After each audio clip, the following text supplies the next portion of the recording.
Welcome back to the channel and welcome back to another edition of the Spurs Chat podcast. In this edition, we'll be talking about Tottenham Hotspur, winners of the Europa League 2025. I'll tell you what, you'll probably hear me say that about 100 times during this stream. I've literally just got through the door back at home from Bilbao via Barcelona. It has just been one hell of a trip. Probably the best experience of my life supporting Spurs, seeing Son and co, Ange Postecoglou on the pitch with his wife and kids running towards him, giving him that hug. I tell you what, the smiles on every single player's face, the smiles on every single Spurs supporter's face inside that stadium, and of course the scenes at the Tottenham Hotspur Stadium, all of the videos and all of the pictures that I've seen on social media in the last 24 hours, it has just been absolutely crazy. And as a lot of people have said in the last 24 hours, this football club deserves this. Our supporters, all of us, deserve this. What a moment. What a night. Glorious. And I tell you what, it just leaves me now just wanting more and more, wanting more trophies. Of course, Spurs are now in the Champions League, and it now just makes me think, let's go and win the Champions League. Anyway, Ricky Norwood got in touch with me earlier and said, look, we've got to be doing a podcast tonight because, we've got to talk about this glorious win. So we've got the three channel regulars, probably the most regulars or the regular guys on this channel. So Ricky, good evening. How are you? Mate, I am still buzzing. I am still flying. I was there at Tottenham Stadium last night and it was just epically immense. The tension, the energy, the feeling, everybody could feel it in their gut that yesterday was going to be our night. And oh my gosh, to be there, brother, it was as close as I could be, but you was there, man. And I'm just like, after all the pain, I'm not talking about this season, I'm talking about every season. We've qualified, we've had good moments, but to pick up that trophy, to see Sonny pick up that trophy after everything, the man that stayed with us, he stuck with us, signed a deal when Harry Kane wanted to leave, said no to Saudi Arabia, said he's got business, he's got unfinished business. That guy carried us again. He made sure, again, that we got to this point right now, and for him to lift it, for us to say that we are European champions, for us to say that we are winners. Now we can look at... Sorry, say that again. Say that again. We are European winners, sunshine. What? We are European winners. You just saw us lift a trophy, bro. We've been lifting trophies. You're allowed to say it again now, Chris. Fuck. Oh, mate, I am... Do you know what? One of my favourite moments last night is walking down the street after the game and all these Spurs supporters were singing, "We're not Spursy anymore." Love that. Love that. Mate, the high road last night, before and after the game, absolute scenes, man. Absolute scenes. And we've waited so long to let it that's why it was even sweeter. That's why it felt so good, because we've gone through it. Gone through it. But tonight we can say we are European champions. Tonight we can say that yesterday was the last time that we lifted a trophy. And tonight we can believe in the dream, man. Bloody hell, we can believe in that dream. I can't wait to get in it with you guys. I could go for a couple of hours by myself, let me tell you. But I can't wait to get in it with you guys. We are European champions, gents. Let me just warn the listeners and the viewers. We normally have some sort of structure, some sort of script to go by on these podcasts. But as I said, I've literally come in the door, turned the computer on, and we have gone live. So I have nothing written down. I have no stats, no match facts and stats, blah, blah, blah. I've got none of that. So it's just all about how we feel tonight and how you feel as well. So please do get involved. Let us know how you're feeling. And I'm so sorry for my very croaky voice. I'm sure that we've all got croaky voices today because, well, we'll get into it. But that second half, I must have just been biting my nails, screaming at every single player, just willing. My son, Harry, during that second half, I was like, there's 32 minutes to go. And he was like, yeah. And then I was like, there's 28 minutes to go. And he's like, yeah. And like literally like every few minutes, I was like, there's only a few minutes to go. And like, I've got goosebumps even saying that now, because it was just, honestly, it was such a great moment. We've also got Craig with us. Craig, how are you? Yeah, I apologise if my voice sounds a bit bit croaky today. He's been in and out all day. I was at the stadium along with Ricky and Gary, and I have to say, I think I said in our group chat, obviously wish I'd been at the stadium to watch the game live, but what the stadium last night, the atmosphere, most of the evening, but at the end, it's something that will live with me for the rest of my life. And I've seen, you know, I'm lucky enough to remember Spurs. I mean, I can remember 81. That's my first. And, you know, I've been lucky to see us lift trophies over the years. But that one, for me, was the most special because I was at the stadium with friends, with my family. And the best thing for me was it was full of, obviously, Spurs fans. Usually you got a section of away, but it was full of Tottenham. There was about 45, 50,000, I would imagine. There was people at the end. There was people hugging each other that didn't know each other, kissing each other, high-fiving each other. There was a bloke next to me. I didn't know him from Adam, but we was chatting all game. Lovely bloke. People in front turning around, giving us cuddles at the end. And then my son said, there was people stormed the pitch, and my son said to me, Dad, that pitch looks awfully inviting. I went, go, you know, go and climb. And I sorry for the steward because they tried to stop the first few. It was just a futile act, and it was just like, oh, let them go. And they went on. We went on the pitch. I think I jumped on Gary. I scared the life out of you, Gary, because you was covered. Yeah. He jumped on his back, and then we went down, got on the pitch, met Darren Altman. And it was like I say, it almost felt surreal. And I still, like you, I just keep pinching myself to think, is this real? Because I woke up this morning, I said to my wife, we did win, didn't we? I didn't just dream this. You know, I thought it was going to be like a Bobby Ewing out of Dallas to get out of the shower and that would be it. Oh, it's a dream. But it wasn't. It was real. You know, Craig, it was real. I feel like every single one of us has woken up. Well, I haven't been to sleep, so I haven't even woken up yet. It's bad. I've not even slept since that game. But I feel like everyone who's gone to bed, woke up, they've all like woken up and just thought, "Is that a dream? Did it actually happen?" Yeah, it's just a surreal thing. And like I say, I've been lucky to see us win a fair few trophies in my lifetime, but that just felt. It felt different, I think, because of the hangover from the Champions League in 2019. We're all still feeling that. The weight of expectation, I think definitely more than the Champions League, because we were playing an informed Liverpool team. We were playing a pretty poor Manchester United team. There was a lot of expectation on the players, the weight of 17 years of not winning a trophy, which is a hell of a long time. The longest it's been in my lifetime, certainly. And, you know, Sonny, how many more chances is Sonny going to get to lift trophy? And the outpouring of relief on Son Heung-min's face, the way he collapsed to the floor. Him and Ange are the two that, for me, Ange Postecoglou, just the sheer weight on his shoulders, just that relief to see him celebrating with his family, thinking, do you know what? You all doubted me. And don't get me wrong, I've doubted him at points this season.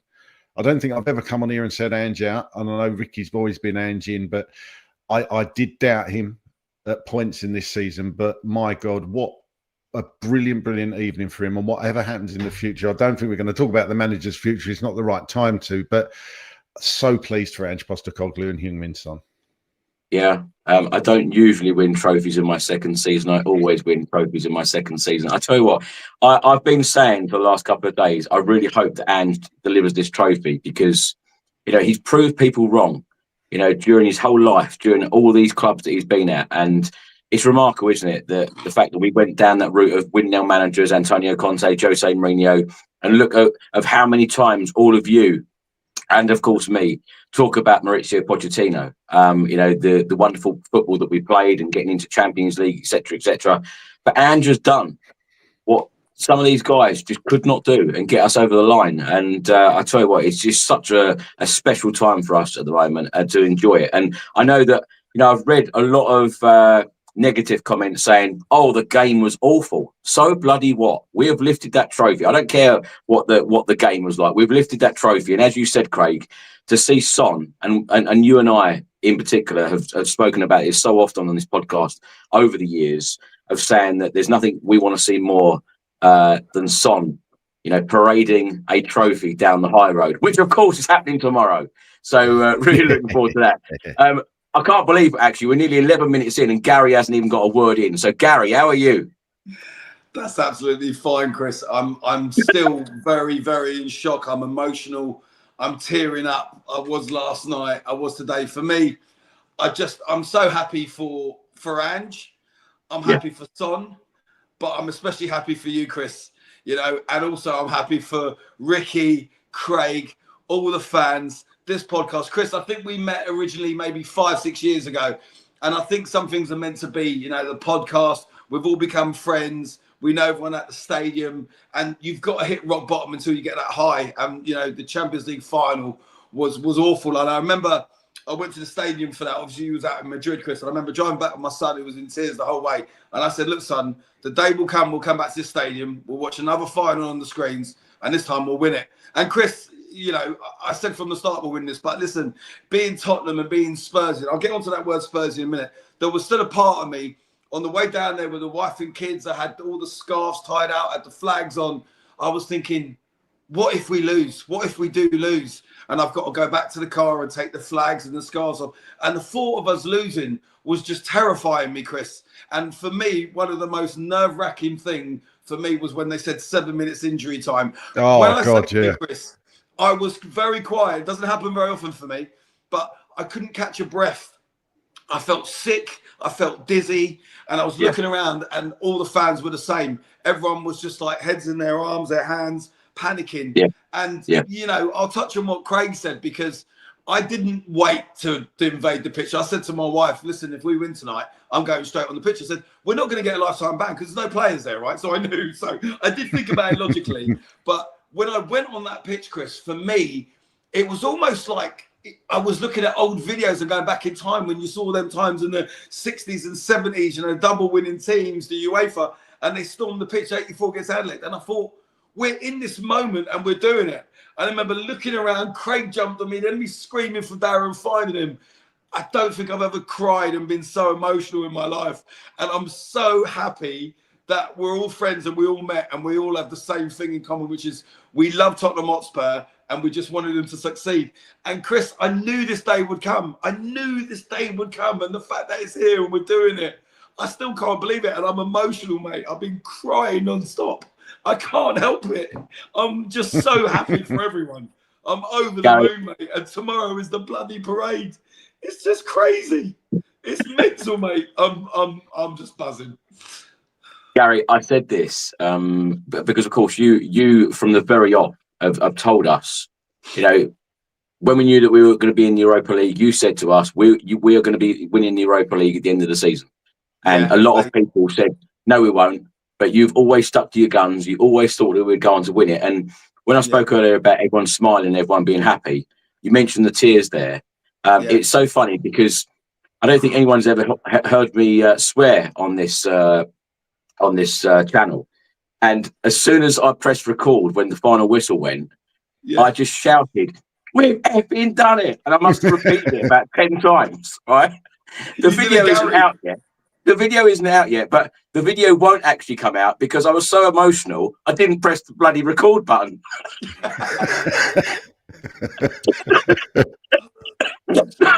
So you won't even hear that. So the non-swearing does actually continue, but the emotion, I completely agree, Gary. It's very, very emotional, and you know, as well as all these smiles, there were a lot of tears. Yeah, loads. Like I'm just, it's amazing, but it just doesn't feel real. And it's like what Craig was saying and what I said. I asked my wife, the kids, and a lot of fans and stuff. And for me, it was almost in slow motion when the pitch invasion happened and we was on the pitch. It was in slow motion. Nothing will bring people together like this, like football. But when you've got grown men, women, kids jumping, smiling, cuddling you, you know. And I'll tell you what, Craig will tell you, and Darren and Ricky, obviously, it happens to more than anyone in you, Chris. But the amount of fans of people that know you from this podcast, I love it. I just can't get enough of it. You know, for me to be recognised with clothes on rather than off on TV doesn't happen very often. You know, and we even got home last night. My wife goes, "You didn't even take your top off, babe." I said, "Well, yeah, listen, look, we've won a European trophy, but I won't get paid. So let's just stay a bit calm, mate." But on a serious note, mate, I think it was the closest to being out there with you guys in Bilbao. But Oh, what yeah, a close definitely. second it was, because we felt every ball that was being kicked, every side, those 7 minutes when it went up. And everyone was holding their breath. You know, I don't know. Maybe there should have been 7 minutes, but I felt we got hard done by with that. I also thought the ref was against us, but those 7 minutes felt like 7 hours. And I was just, even though I knew from the start, Chris, we were going to get United in the final and win it, I was still thinking they're going to get an equaliser. It's going to go to extra time. We're going to lose on penalties. But let me bring you back very quickly to that term Spursy, because if anything is Spursy, Chris, it was Tottenham last night, because I would actually go against the tag of Spursy. And I would say that is exactly what we stand for, is a team that's going to finish 17th, but win a European trophy. The same way, Chris, when we was at the awards and we'd lost at home to Ipswich, and I said, we'll go up to Man City and we'll absolutely spank them. And you laughed at me, and I said, because that is typical Spursy. So I think we take that name and we use it, and we use it with pride, because we are Spursy. And that's what makes us so amazing. The team, the players, the fans, we are Spursy. And we wouldn't have it any other way.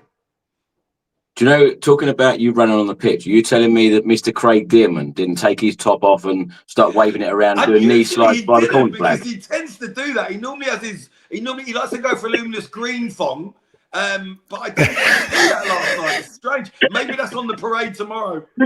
Do you know what was funny, right? When Brennan Johnson scored, he did the knee slide, his knee dug in the turf.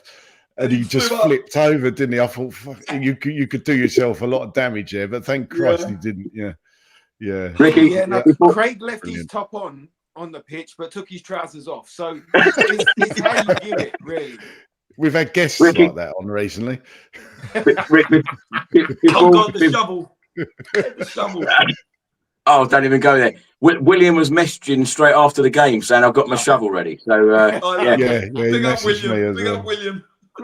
That was a good sign. Chris, tell us how the day was for you, bro. Like the day leading up to the game itself. Like you was there with your family as well as like some of the podcasting crew. Like everybody came together. Every bit of footage that I did see, it just looked dreamlike, bro. So tell us how you feel. You haven't slept, man. Tell us about the day. Tell us about the travel back. Even give us the journey, man. Yeah, I'll keep saying the word incredible. What a journey it was. But I'll be honest, Ricky, I was just doing media interviews after media interviews pretty much all day long. And when I'd finish one, like the BBC or someone else would get in touch and say, oh, could we get you on in like an hour's time? So we were sitting, like, we had Gareth McGuinness there, we had Josh Hughes, there were lots of us during the day, having a drink, eating food, etc. Melvin, of course, was there as well. And I was doing all these media interviews. It was a really good atmosphere. Wherever you went, there was a really good atmosphere. And it just seemed like there were so many Spurs fans all over the place. And yes, you saw Manchester United fans, but there weren't many there. No. And like when we recorded that show the other night, every single fan came on, didn't they? Every single one, even all of us, all four of us said the other night, we are going to win this game. And it just felt like Manchester United fans were quite nervous about this game. The fact that they'd lost 3 times previous. But yeah, it was incredible, Ricky. And Bilbao was such a great place. They dealt with the final really well. It was really good. And of course, a lot of Athletic Club Bilbao fans were there as well. They wanted photos with Gareth, and because Gareth wearing his Spurs shirt, and Josh and all these women come over and said, oh, can we have a picture? And every single Athletic Bilbao fan that you bumped into, they were all supporting Spurs. They all wanted Tottenham to win. And some of them even had tickets to the final because they'd got them in the ballot or whatever. And they still went to the final, and they were supporting Spurs because they just did not want Manchester United to win. But that walk up to the stadium, incredible atmosphere. And as we've said many, many times, haven't heard Ange Postecoglou's name being sung a lot in the last couple of months, if at all. And the fans really got behind him. The fans really got behind the players. And I know we'll come on to talk about the players. You say about taking opportunities and grabbing the opportunity and giving everything in a final.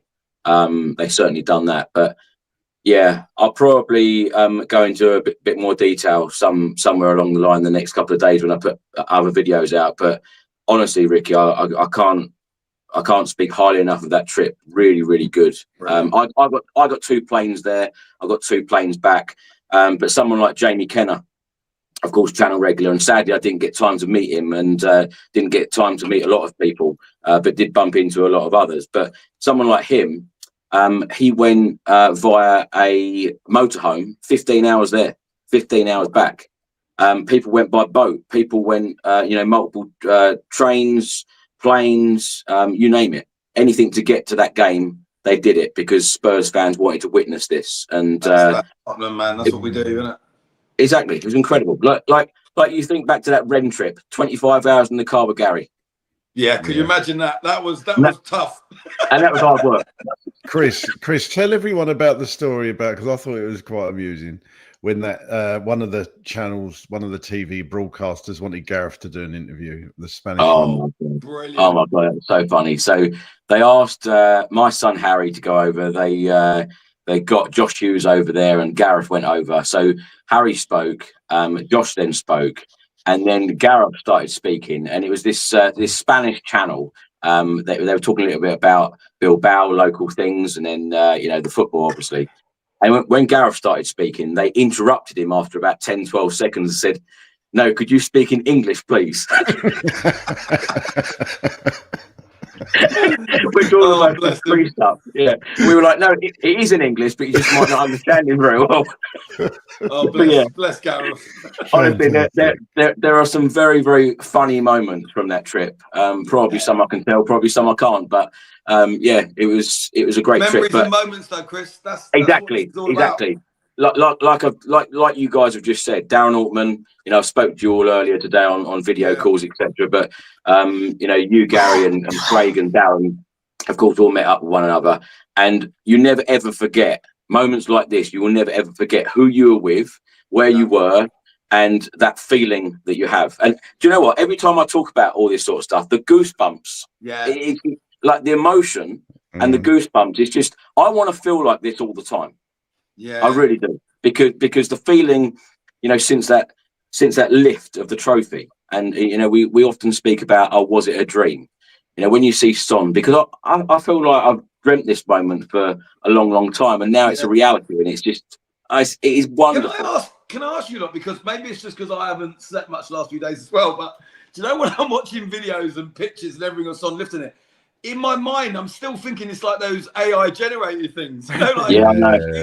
Yeah. Like, do you know what I mean? Like we've been bantered with for years, and with the Audi Cup thing and stuff. And I look at him like, no, it is real. He did lift it. We did win it, but Gary, second guessing. The AI generated ones don't have the dent on the head from the trophy. No, that's mental. Gary, it's funny you say that. Actually, coming on to that, because just before you joined me in the concourse, because anybody who was at the stadium would know that the Spurs turned off all the screens in the stadium, and we were standing in the middle of the pitch, and we suddenly thought, Christ, we're going to miss the trophy lift. So we ran back in. Yeah, we ran back inside, and I'd lost Darren, I'd lost Gary, and I think might have spoke to you on the phone, couldn't get hold of Darren. Yeah, and I said, come inside, because the TV screens in the bars were on, So we were in there, and it was only just as Son was about to lift the trophy. You think, oh, trophy lift, brilliant. And I thought, we got Champions League as well. I totally forgot we qualified for the Champions League, because it's like, oh, wow, we won a trophy. I thought, Christ almighty, we're in the Champions League as well. It's just like brilliant. But you know what? I think that's why we did win it, Craig. This is what I was saying the other day as well. It was that it wasn't about the Champions League, and it wasn't about the money. That was the cherry on the cake. It was about the trophy. It was about the glory, and it was about having that feeling that we're all speaking about right here, right now. It was about that. And that's why I was so confident. That's why, like I say, like when Kulu got. Do you mean this trophy, Rick? Do you mean this trophy? This big one here. Look how gorgeous it is, mate. Look at it. Look at him. I've got to buy the actual trophy. I'm going to get one. Put it in the garden or something. Yeah, I need one as well. Yeah. Honestly, I've been looking at memorabilia all day. I don't know. You know what it's like? They know what you're looking at, right? So we won't say what keeps popping up for Craig, but for me, it's been all like. It's been all like medals, trophies, like, you know, frame stuff, and then it's just been all. I'm looking at thing, right, in the basket. That's going straight in my basket. That's going in my. And then you can buy the actual trophy in different sizes. Guys, there's a metal worker, and he's a Tottenham fan called Sladewell, I think it is, right? And he's on Twitter, and he does some phenomenal barbecues, right? But I'm sure he could do you a UEFA Cup barbecue, bruv. Mate, that's a good UEFA Cup. UEFA Cup, love it. Mate, honestly, I can't help it. I'm still old school, bruv. Like, Chris, listen, can I just ask you quickly? Do you know, I've watched something earlier, and it's the same commentator. You'll probably know who it is. But you know when he goes, it's glory, glory, Tottenham Hotspur. Obviously, when we got through the semi-final. Yeah, so Fletch, I've been watching that all day today, rewinding it and playing it, thinking, it's the same commentator. He's saying the exact same words at the same time. But we've won it. We've won a trophy. Yeah, but he said he was the same commentator that did in Ajax. You know, he said, here's Dele Alli, here's Lucas Moura. But you know when Harry Kane goes running and he's limping, and it's like, it's glory, glory, Tottenham Hotspur. And like he's talking to Genius, isn't he? He's in the studio. Same commentator, same words, same thing. But we went to the next stage. We just, we done it. We done it. We done it, lads. We done it. Chris, I uploaded the video that I took last night of scenes at the final whistle. Are we allowed to play that on here? Of course, go for it. Yeah. So this for everybody. This is the video that I shot. It's on the channel. Oh God. This is scenes at the final whistle. I'm not swearing at my Craig. Stadium. There might be a little bit, but you're in front of me. Look for Gary. I don't know if he's in it. There's loads of limbs everywhere. So if you haven't seen this, go on the channel and watch it. Not now, but I'm going to play it now. So just sit back and enjoy. This is about 3 minutes of absolute bedlam at the final whistle. Oh no, I've clicked the wrong.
Incredible. Wow. It was brilliant. Unbelievable. Great video. Before we go any further, I should have said actually at the start, we are live on YouTube, live on X and Facebook. So please do get involved because we want to also hear from you. Tell us what you were doing the night of the final and who you were with and how you enjoyed it. We want to talk about that as well. But before I go back to Ricky, I just want to tell you about the new app for Match Bingo, so you can get your card for the final day of the season for the Brighton game. Let's go. Hi everyone, before we get into it, I'd just like to tell you about a brand new app. It's called Match Bingo. You can play along with live sports and Spurs matches and you could win cash prizes. Watch your card fill up in real time whilst watching Tottenham. Make sure that you get your bingo card for our next game. Click on the link in the description or via the QR code. Real sports, real bingo, great prizes. Enjoy. Ricky, before I come to you, I just want to show you some of these back pages because, as you know, on the channel, I normally do the newspaper edition, particularly after such a big game.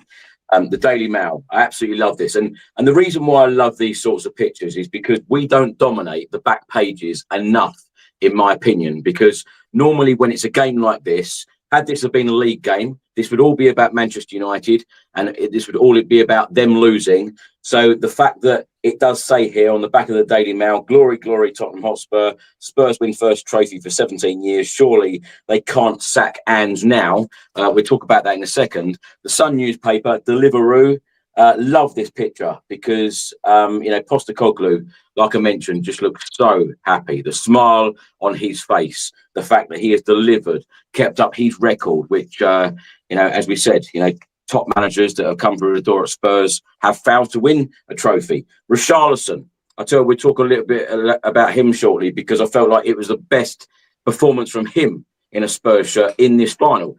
Did he expect to play? I know, Ricky, I think you said that you expected him to play. I don't think a lot of us did. We thought that Son would start, but Spurs' final fling, of course, Brennan Johnson.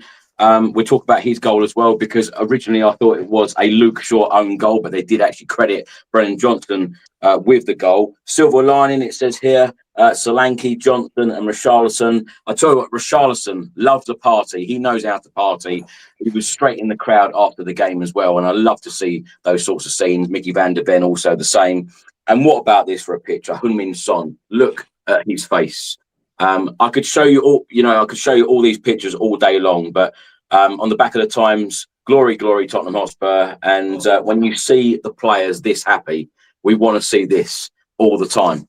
Incredible scenes. And on the back of the Star, at last, Spurs end 17-year trophy drought after horror season. Ange Postecoglou here is kissing the trophy. And Son, look at him. Look at what it means to these players. Incredible. Ricky, I want to ask you this question, and I agree with Craig. I completely agree with what Craig said about we don't want to go down the negative route talking about Ange Postecoglou leaving the football club. But I just want to say this to every single one of you, because there has been so much negativity about Ange this season. We know where we are in the Premier League table. We know he knows it's not good enough. He said so often, we have not been at the levels. We've all been frustrated with the injuries. We've been frustrated with some of the way that we play sometimes in the manner that we've lost these matches, but he has delivered a trophy in his second season. So when Ange Postecoglou came through the door, and I want all of you to answer this, by the way, when he came through the door, there was a lot of doubters. He's never managed in a top European league. There were a lot of doubters. There still are a lot of doubters now. But if I'd have said to you when he was appointed, in his first year, he's going to lose Harry Kane, but he's still going to get Spurs close to a Champions League spot. But obviously, we just missed out. We finished fifth. In his second season, he's going to deliver us a European trophy. And then after that conversation, after winning the European trophy, everyone's going to be talking about sacking the manager. Seems crazy, doesn't it? I think it's absolutely mental right now. I don't think that there's another guy out there, Pep Guardiola, Alex Ferguson, that could have done and dealt with the problems that came up this season. There was a tweet when Kula got injured of all of these players on the operation table, like on the hospital bed. And I'm like, you forget, because there were so many that you just forget that there was so many of our first teamers that had to have operations, not just injuries. We're not just talking calf strain, muscle ligaments, or we're talking operations, mate. And I don't think there was anybody could have dealt with it any better, really. What was really interesting to me as well is what he said in his press conference after the match. And he knew the situation that we was in, and not that I think he put a team out to lose. I don't think he would ever put a team out to lose, but knew that the competition that we was going to have to concentrate on and put all our eggs into one basket on was this one. And he had to manage those minutes. He had to get those players back. And even then, when we get to the final, we have all three of our creative midfielders out. So it's like we've gone through fire and brimstone. We have hit so many rocks in the road. you know, the board really upset me during January, especially January 1st, because we'd had such a terrible November, December. And that's when all the injuries were at its height. And I'm like, January 1st, we need to bring in like 2-3 players, like now. And they brought in Kinski, and I was like, okay, our 4th choice goalkeeper, right? Like our 4th goalkeeper, not our 4th choice, but the you know, we'd lost Vicario at that stage. Fraser Forster was in between, but I think he got an injury at that point. Austin was playing. That was the Newcastle game. And then we signed Kinski. And I'm like, okay, cool. We've started. Now, we all know how much help we needed at that point. When it didn't come to the final day, I was fuming. I was like, oh my, because it was almost like you hang him out to dry. But he made the toughest decision. And you know what? The board made the toughest decision as well, to stick with him, to see it through. But he made the toughest decision he could to make sure that those first teamers that went out and played heroically last night were there. Do you know what I mean? As many as could be were there. Yeah. You know, you heard him say that he knew the position that we was in, and he took that risk. And everybody tells him, as everybody tells us, all of our Tottenham fans, all of our Tottenham friends, my apologies, about a trophy. You need to get a trophy. Didn't matter how good Poch done. When he was here, all we heard was he doesn't win. He can't get us over the line. He's not going to do it. We go and get the serial winners, Jose Mourinho, who gets sacked 6 days before. You know, that would be considered Spursy back in the day, but before yesterday, Gas. Do you know what I mean? And, you know, then you go and get Conte after a horrendous appointment in Nuno, who's doing well now, and good luck to him, but he wasn't the right fit for Tottenham. So you go and get Conte. We go out there, and again, okay, cool. We get Champions League, but everybody tells us that ain't a trophy. Don't celebrate it like a trophy. We've been kicked from pillar to post for years. But you know what? Today, mate, we can stand tall. Do you know what warmed my heart today?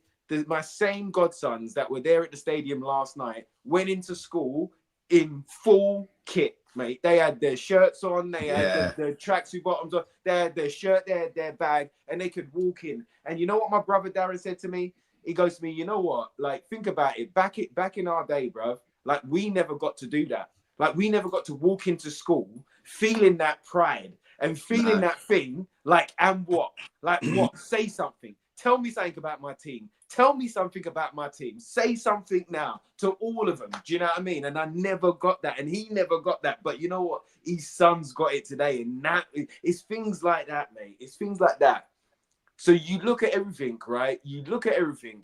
And this man that came in with all the doubt, and I doubted him at first, right? I was like, the whole kind of Scottish manager, like coming down from Celtic. I was like, okay, cool. I'd actually given up on Tottenham, and not given up on Tottenham, but I'd given up of thinking and dreaming that we was going to achieve something, because we was a Titanic club. We were riding the ocean of obscurity and jokeism left, right, and center. And it was hurting my head, heart, and soul, let me tell you. And then this guy comes along, and we have those first 10 games, and I'm like, oh my God, are we here? Are we back? Like, firstly, there was football that I could, enjoy.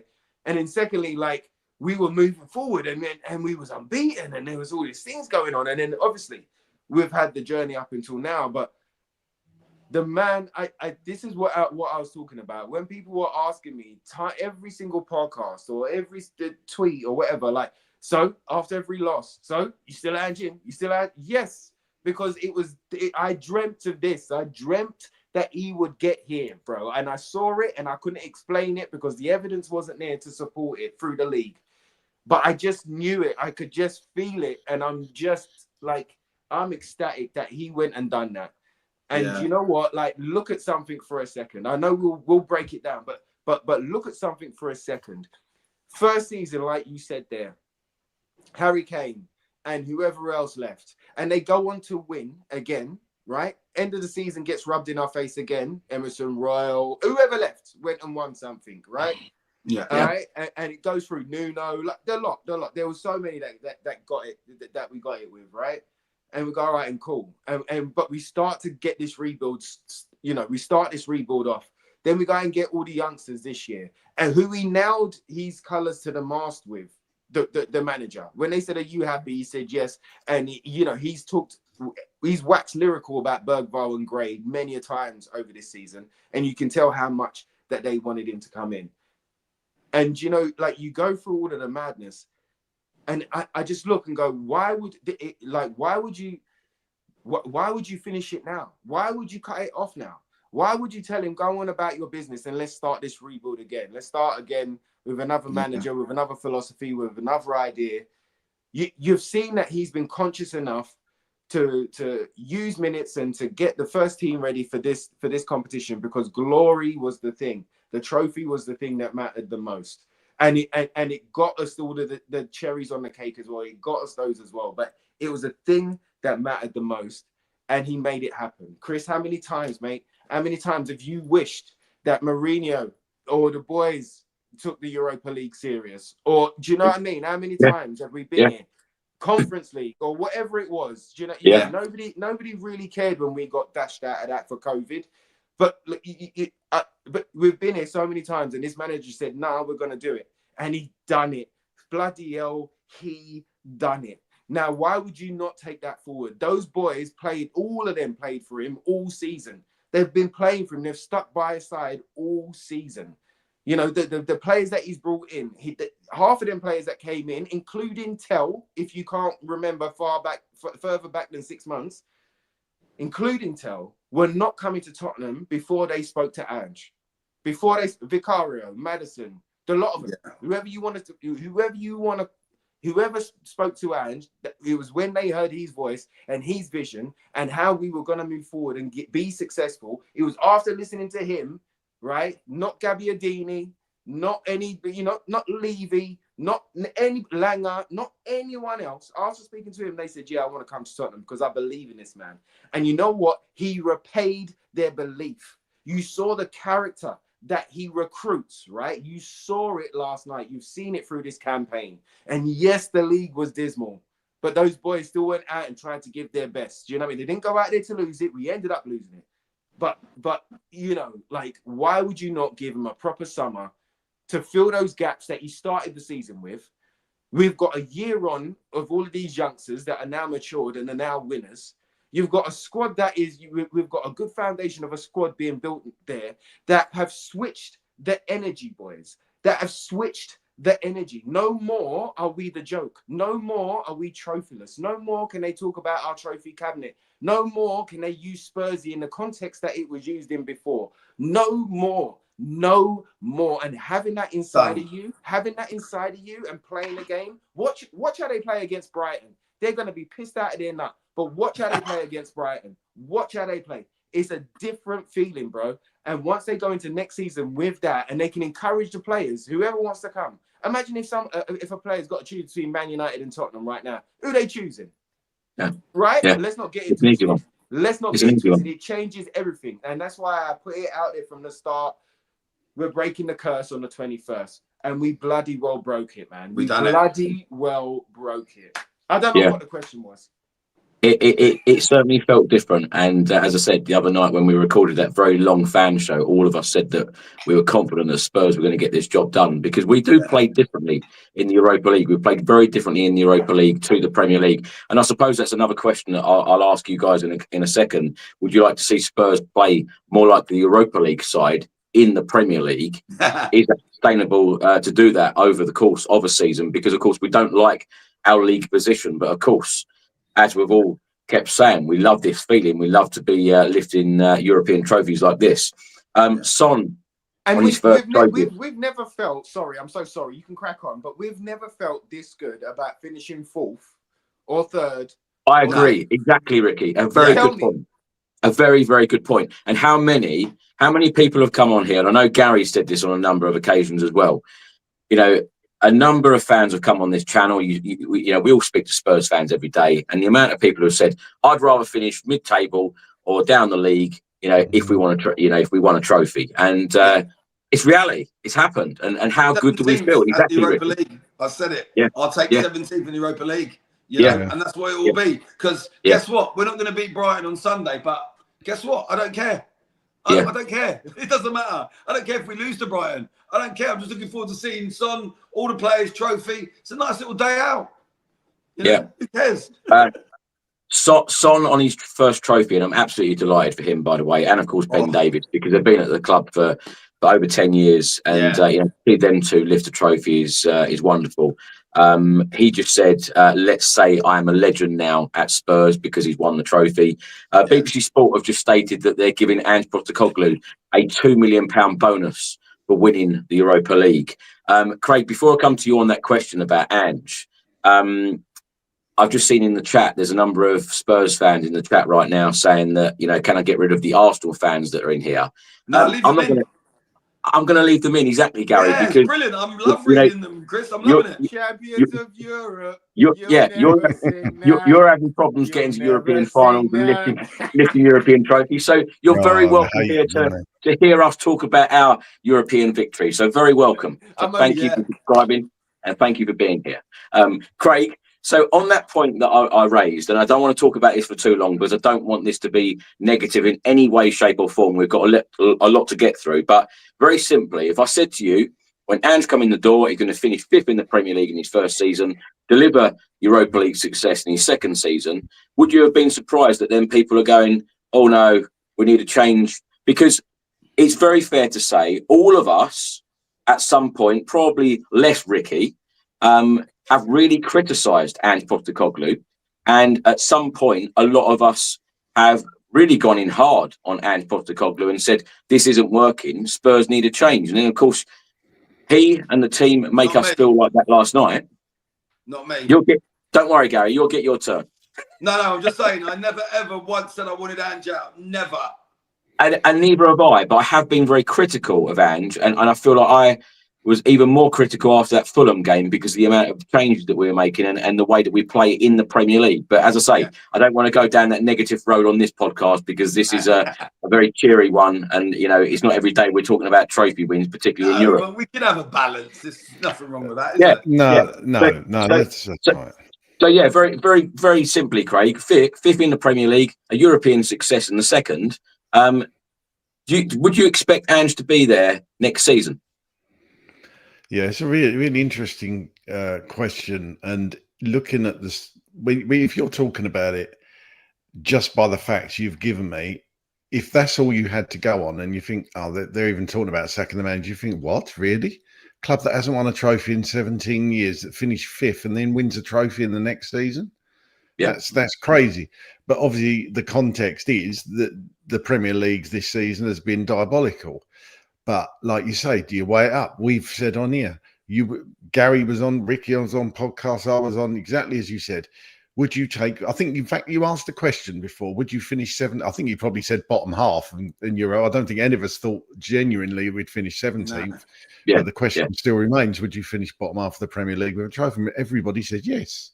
Because regardless of what people say, and I saw something online, that somebody was arguing that it was somebody well known, and they said, it was Michael Brown, our midfielder, our ex-midfielder, said that Arsenal had a better season than Spurs this year. And I thought to myself, I was saying to my phone screen, I was like, how can you even say that? How have I, beaten Barcelona twice or Real Madrid twice, whoever it was they beat? Was it Real Madrid? I don't even know. Real Madrid, yeah. Real Madrid. You beat them twice. Does that make it a better season than Tottenham because you finished in the Champions League places? We got Champions League, by the way. We won a trophy along the way. Yeah. But, our season is better than Arsenal's because we got silverware. Yeah. You could say Newcastle's season is better than Arsenal's because they got silverware. You could say Crystal Palace is better than Arsenal's because they got silverware. And it works both ways. If Arsenal had won something and finished 17th, you would have to turn around and say, Arsenal's season was better than ours, right? So coming back to Ange Postecoglou, I think it's going to be very interesting decisions made in that boardroom and discussions over the summer. We don't know whether this decision's been made about Ange weeks ago, regardless, win, lose or draw, right? If Ange is shown the door, he can certainly go with his head held high, saying, I've done what Jose Mourinho couldn't do, Antonio Conte couldn't do, Nuno couldn't do, Mauricio Pochettino, Harry Redknapp, Tim Sherwood. The list goes on, right? he's done what nobody else could do. And people can say that we've been a bit hypocritical by what we've said. Yes, I've never come in here and said Ange out, but I've been critical of Ange. I think it's fine to be critical of Ange as long as you're keeping it respectable, right? He's made mistakes and he would admit that. But they've stuck with him and he's delivered on a promise that he always wins something in his second season. Now, we can't help the opponents we've had along the way. We had a relatively easy semi-final from what it could have been, and with all due respect to Bodo Glimt, I thought the toughest game along the way was Eintracht Frankfurt. That was a tough time. We did well to get through it. Yeah. The way we played in the Premier League has differed from Europe, and your question, Ricky was talking about, would I want to see Tottenham play that way every week? No, I wouldn't, but Ange put out a team yesterday. He was forced almost into making it because our three creative midfielders, or most creative midfielders, weren't there. So we had to play a certain way. If we tried to play Angeball, if that's even a thing anymore, if we tried to play it, Manchester United would have torn us apart. So we had to be a bit more pragmatic. The approach had to be like, you have the ball, we will hit you on the counter-attack, and you have the bulk of the possession, and we'll just defend whatever you throw at us. Because we tried to do it, play Angeball against Fulham, and look what happened against Fulham. And I could go through many games this season where we've tried to do it and it hasn't worked. So he's learned from that. He's tweaked the system, he's adjusted the system, and we won the match and we won the trophy. So he's done what nobody else could do in 17 years. So for me, I'm actually of the opinion, and I've asked myself this question today, would I be happy for Ange Postecoglou to start next season? Personally, I think he's earned the right to do that, personally. And like Ricky said, with a few players coming in over summer, and bearing in mind, we're going to attract players in the summer that we wouldn't have been able to. Yeah. And if people are still Ange out, that's fine. That's your prerogative. That's your thoughts on it. But I still think now it would be harsh if we got rid of Ange Postecoglou because he's won us. Let's face it, it's the second biggest trophy in probably world football, world club football. And that's all you need to know. And we should have mentioned that we will be taking part in the Super Cup on the 13th of August. And that will take place in Italy. So really looking forward to that game as well. You know, you're in the big time when you're playing games like this against the Champions League winners. So that'd be great. Gary, same question to you. And also, there's a part of me that I agree with Craig. You know, when a manager gets you Champions League football and has almost like fast-tracked us there. I know you got like, you know, Arsene Wenger and co saying, or, you know, the winners of the Tottenham v Manchester United final, they should not be getting a Champions League spot. Yeah, of course. You wouldn't have said that at the start of the season, would you? When Spurs aren't in that final. But of course, Spurs are there. Then, of course, all the rules should suddenly change, or they should be different. But how do you stand on it? Because when you look at the stats, 5th in the Premier League first season, and like Ricky said, first 10 games, wow, we're all you know, partying at Tottenham Hotspur Stadium because it was so different. The football was so different. Yes, it's been very poor in the league season this year. A lot of that can be put down to injuries. Some is put down to Andrew's tactics, whatever you want to say about it. But when you deliver European success like this, overall, I feel like when you look at it on paper, who's going to be saying about league position in 10 years' time when Spurs will go down as Europa League winners 2025? So overall, when you look at the bigger picture, it is, wow, what a job he's done. And, you know, like Craig touched on there, everywhere he's gone, he has had doubters. Everywhere he's gone, he has proved people wrong. And I feel like you and I are like that, Gary. If someone says you can't do something, we'll go out of our way to then go and do it.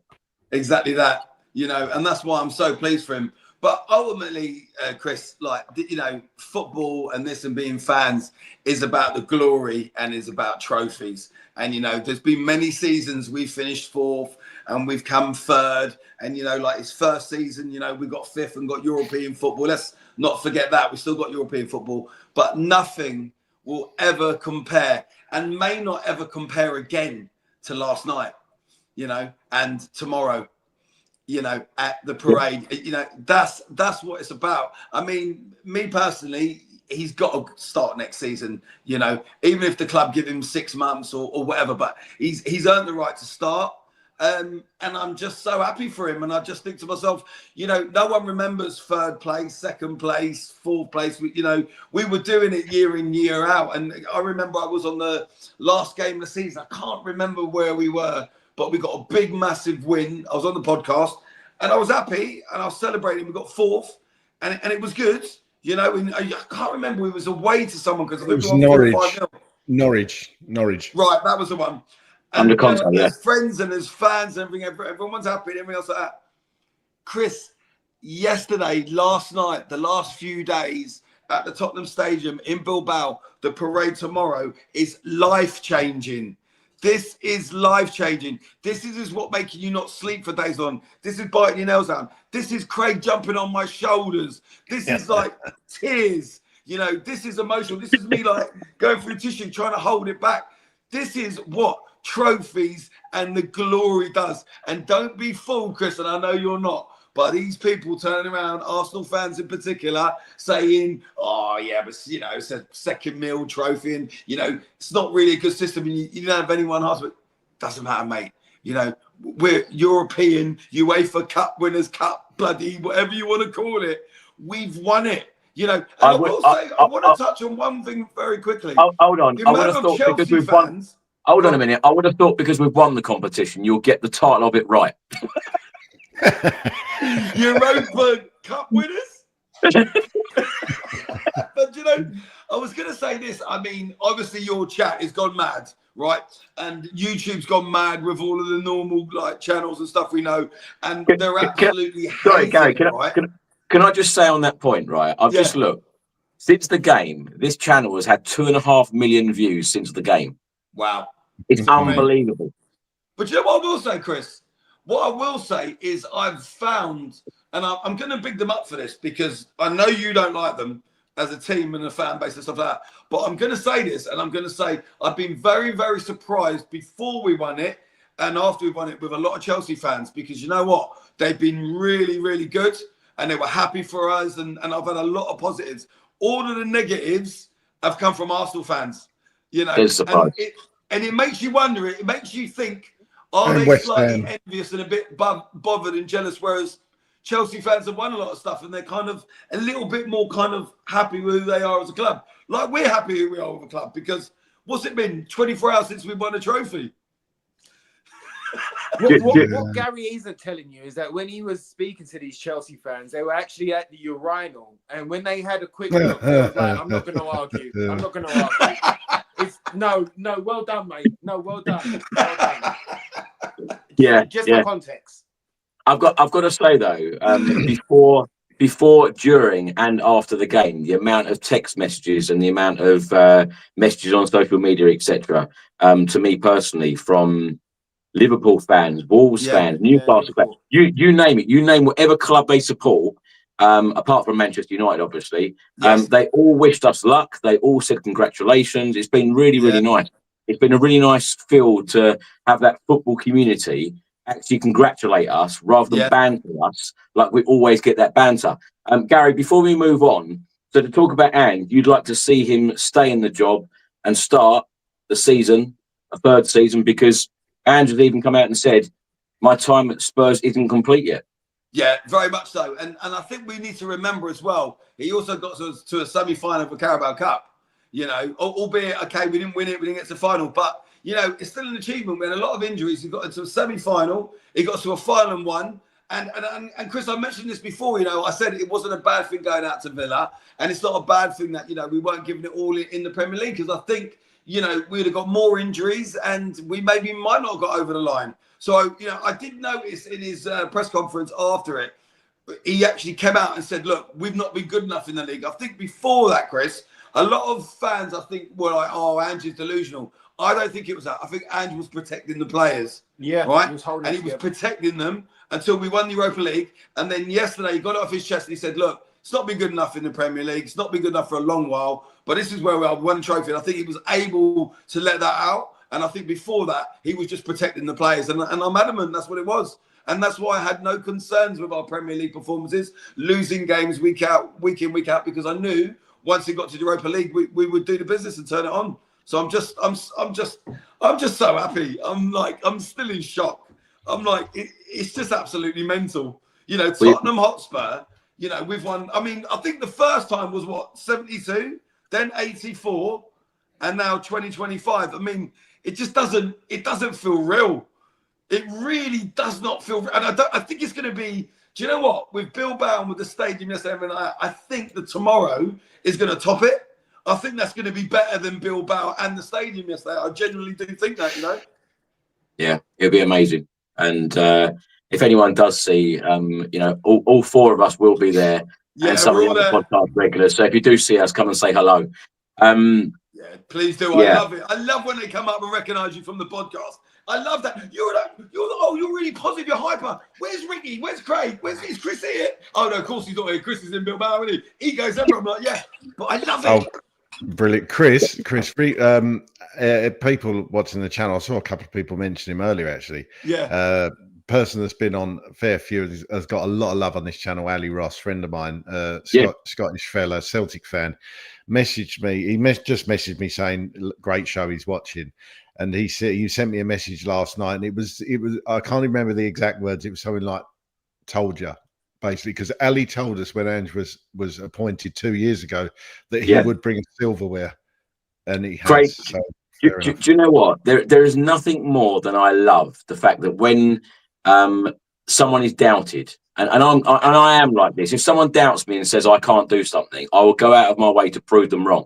And I love the fact that Ange has done that. Yes, I've been critical of Ange, and it's not about flip-flopping. It is about talking about the current situation at that time.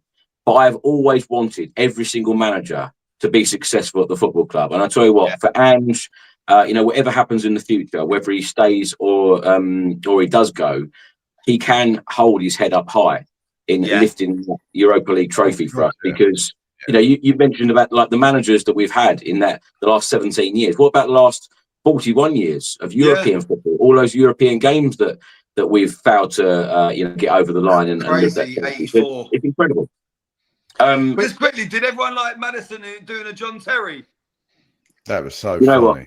Do you know what, Gary? I was so fortunate. You know, you know what these tickets are like. You apply for the ticket and you are literally dotted wherever you are. You can't choose like how the ticketing worked. You just chose a price category, and that was it. And then you were allocated the ticket like a couple of days before, and it came through on the app. Yeah. And when I got in the stadium, my God, my seat was absolutely tremendous. And I knew that where I was sat, I thought, I'm going to see this trophy being lifted right in front of my eyes. You had like the best seats in the house, mate. Because the stage was there, and I thought, oh my God, I'm going to actually see Son and Co lift this trophy right in front of me. And one sad thing, and I know I said this to you guys, you know, off the show earlier, is that those players would have partied all night long on that pitch. They weren't going anywhere. The fans wanted to stay in there all night. I tell you what, I'd have stayed in there all night to just see them keep parading around. And you had Basuma dancing and Richarlison doing pigeon and all sorts of stuff.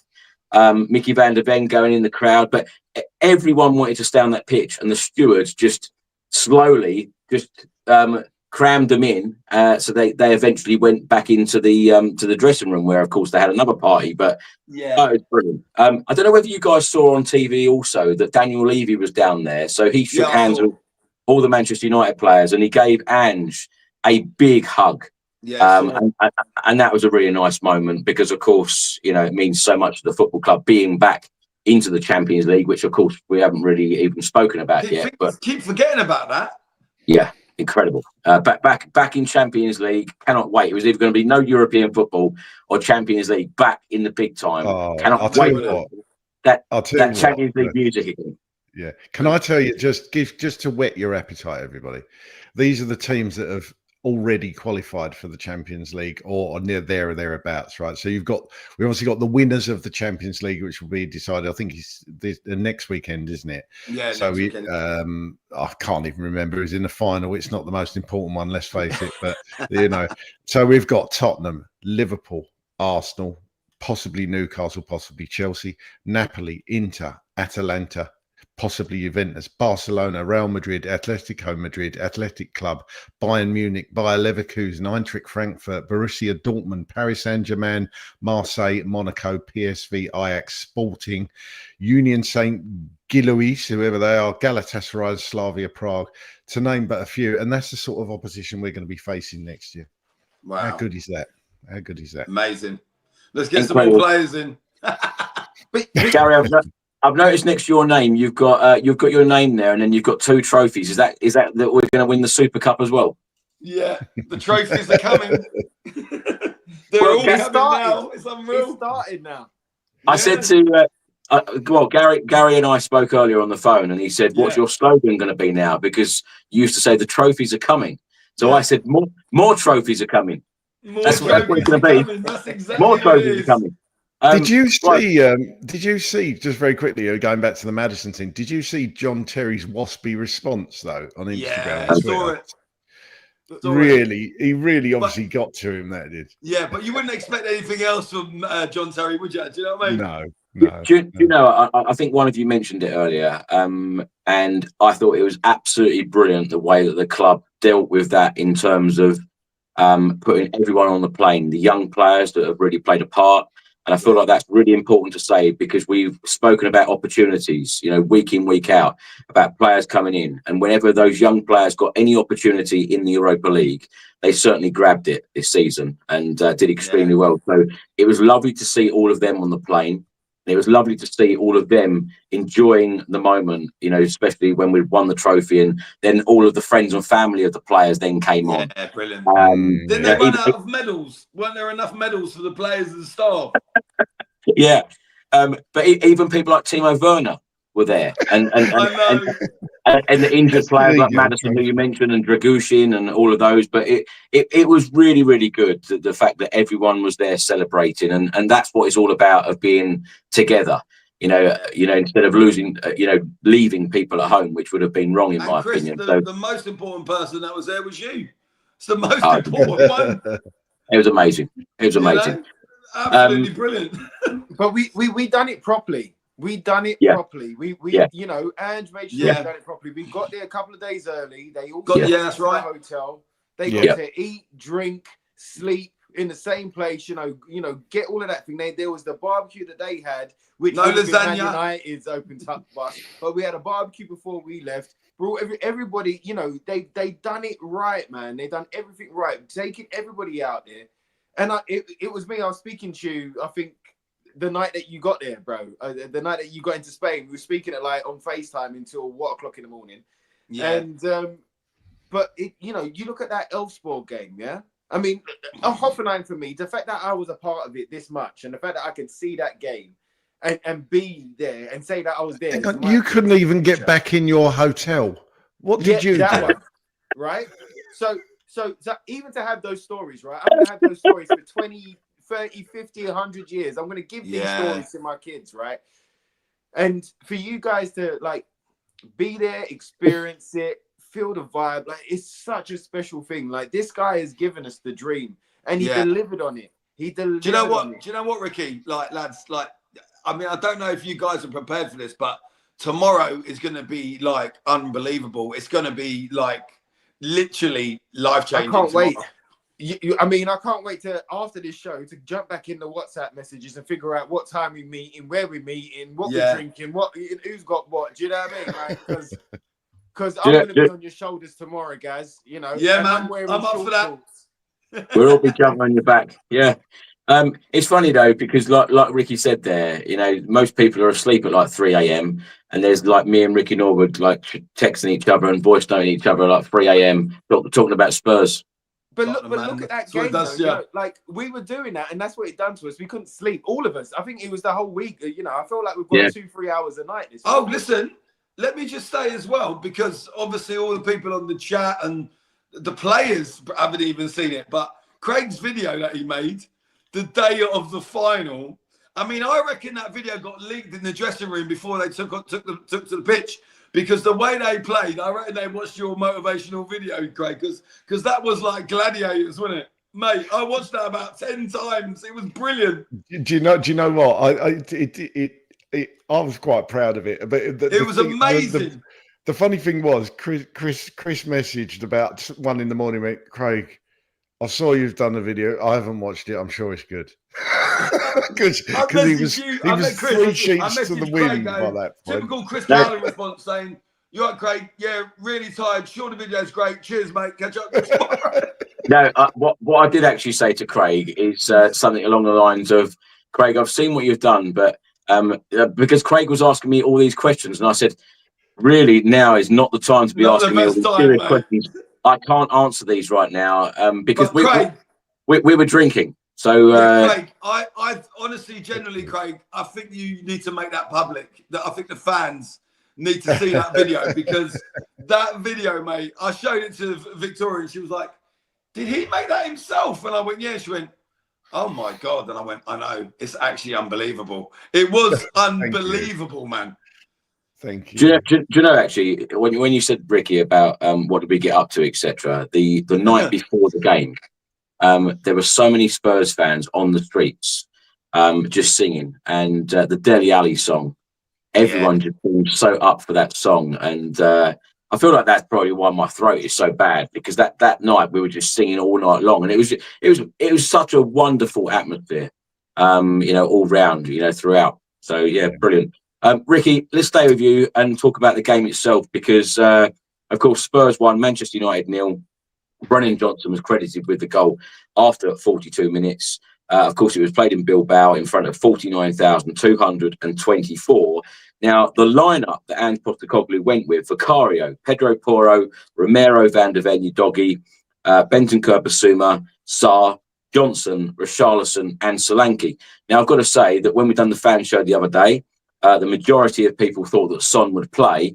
I felt like Ange Postecoglou actually got it right, because Son coming on, and of course we didn't have that same scenario as what we had in 2019, because Son didn't just come back and then thought, oh, is he going to be playing in the final? We had those couple of games against Palace and against Villa, respectively. So I thought it was great that he came on, and I felt like Richarlison put in a real shift, but I could probably say that about all of the players.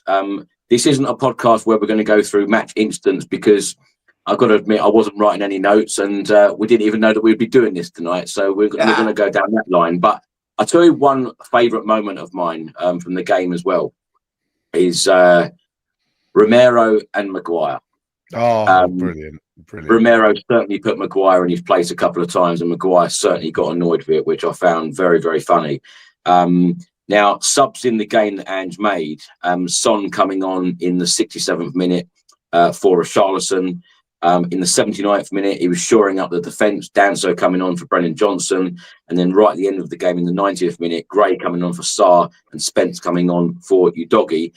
Subs, Ajayi, Austin, Danso, Davis, Spence, Gray, Moore, Odegaard, Scarlett, Son, Tell and Whiteman. And I'll tell you also, one of my favourite moments is having a picture right at the end with Mikey Moore with his medal. Unbelievable. Ricky, talk to me about the game itself. What did you make of the game? Because the media have gone down the narrative of it was a boring game that Spurs ended up winning.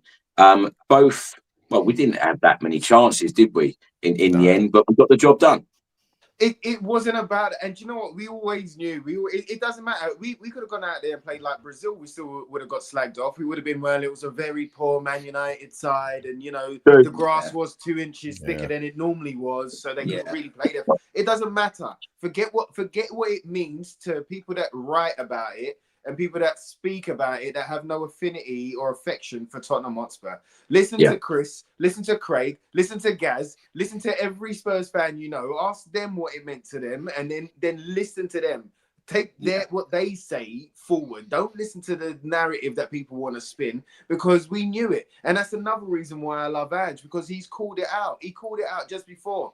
They were all teetering on like the brink of fear that we was about to win it. We could possibly win it. And then what were the journos going to do? Some of them journalists, man, they've really got to look at themselves. And I'm happy that Ange has bitten back and fought them back and stood up for us many a time, and stood up for the name of Tottenham many a time in front of them. I mean, I know you asked me the question, but because I'm here. I think it was the pre-match or the post-match. I watched the full thing, and the question. No, it was after. So we just won, and the questions. Like they didn't want to. They said congratulations, but they said it through gritted teeth. They didn't want to say it. They didn't want it. They didn't give it with their heart. Do you know what I mean? I've seen the CBS with Micah Richards and Roy Keane and Jamie Carragher, and Jamie gave not Jamie. Micah gave it with heart. Do you know what I mean? He's like, proper, He's that guy, right? But there's a difference. There's a difference in tone and in. They didn't want to give him anything. You look at those journos. Every time they asked Mickey van der Ven or Vicario afterwards or Sonny, they asked them just diggy, narky questions because they don't want to give it to us. They don't want to give us all. They have to. They have to say congratulations. Yeah. But they're doing it through those gritted teeth, and they're doing it because they really like us being the butt of the joke, and we're not no more. They can't use us as the butt of the joke. And we don't need it from them, Ricky, do we? And we don't need it as fans. Now, do you know, I was going to swear, but I don't need to. But we don't need it anymore. Boys. No. We don't need it anymore. What was great about yesterday and yesterday's game is that, firstly, the whole Son scenario, I did think he was going to start, but it was very clever what he done. Which is get somebody with a little bit more physicality and somebody that knows how to get his body in front of things and create a bit of havoc in Richarlison and has had a bit more, training sessions as well. Stick him out on the left, and then that guaranteed that Sonny came on to lift that trophy. It was done that way round, I think, and so that if Sonny would have started and he would have started dipping at 65, Ange's then got to go. I've got to take off my captain. And he doesn't get to lift it with the armband. He doesn't get to finish the game with the armband on. Yeah, good shout. Yeah, you're right. We done it the other way to make sure Sonny was going to lift that trophy. The way that he flooded the midfield as well, like everybody was fearful of Bentancur, Bissouma, and Sarr midfield and kind of go, oh, I don't know where the creativity but they were robust. They were concentrated. They were aggressive and calm all at the same time. Sarr was an energy box. He was everywhere. And then you look at that, someone like Brennan Johnson. I know we'll get onto Brennan, but that was Brennan's best performance ever last night. It meant so much to him. He was up and down that field. He blocked more shots. He slid in for tackles. Like, he got back into the midfield. He wasn't just up there up front, do you know what I mean, waiting for the ball to hit him. He done so much, and every single person done so much. Basuma, my goodness, Basuma. He was amazing. That's what I needed. I needed to see that Basuma. I needed to see that Basuma for 90 minutes in a game that really, I thought he was great, man. He was phenomenal in that midfield. He done everything that he needed to do. Like the composure of Bentancur as well. The back five, including Vicario. Look, Vicario had some shaky moments, but when it's time, does he not pull out the fingertips? Yeah. Do you know what I mean? And that back four itself was, they stood up. They were ready for the fight. Look at Romero. I remember fans talking about Romero being a liability, and that made this vein in the side of my head start pumping, let me tell you. Because you look at him, and that was the World Cup winner. That was a Copa America winner. That was the winner that every time he's been in the final, he's won. Do you know what I mean? He can still be aggressive, but what did he get? Nothing, bro. He controlled that game. Mickey van der Ven, who soared like Superman to clear that goal off the line. Unbelievable that was. Boys. When you have a moment like that, you're winning the final. I was going to say that. Was that the point when we all thought? Because I thought at that point, this is our night. Yes, it was right, but in the last few minutes, they hit the side net in Casemiro overhead kick, that almost last kick of the game, and there was a minute just before that they had another corner, and it was like I genuinely thought it was in. I thought it was in, and when that one was cleared, I thought that side netting one though. I saw a lot of live sort of fan zone things, all that, and a lot of United fans were celebrating because they thought they'd scored. Yeah, so close. But they wasn't gonna score. The footballing gods, they smiled on us at the right time when we needed it. I knew that they was never going to. I just felt it in my bones. Agreed. The only way that they were going to do it was, and this was their game plan, which upset me. I say upset me. I wanted to swear, but I won't. But which was, and I said this to you, Craig, to you, Chris. was set plays. They just wanted to get it on that big forehead of Maguire, and it was set play. They wanted to dive that first half. How many times did they fall over?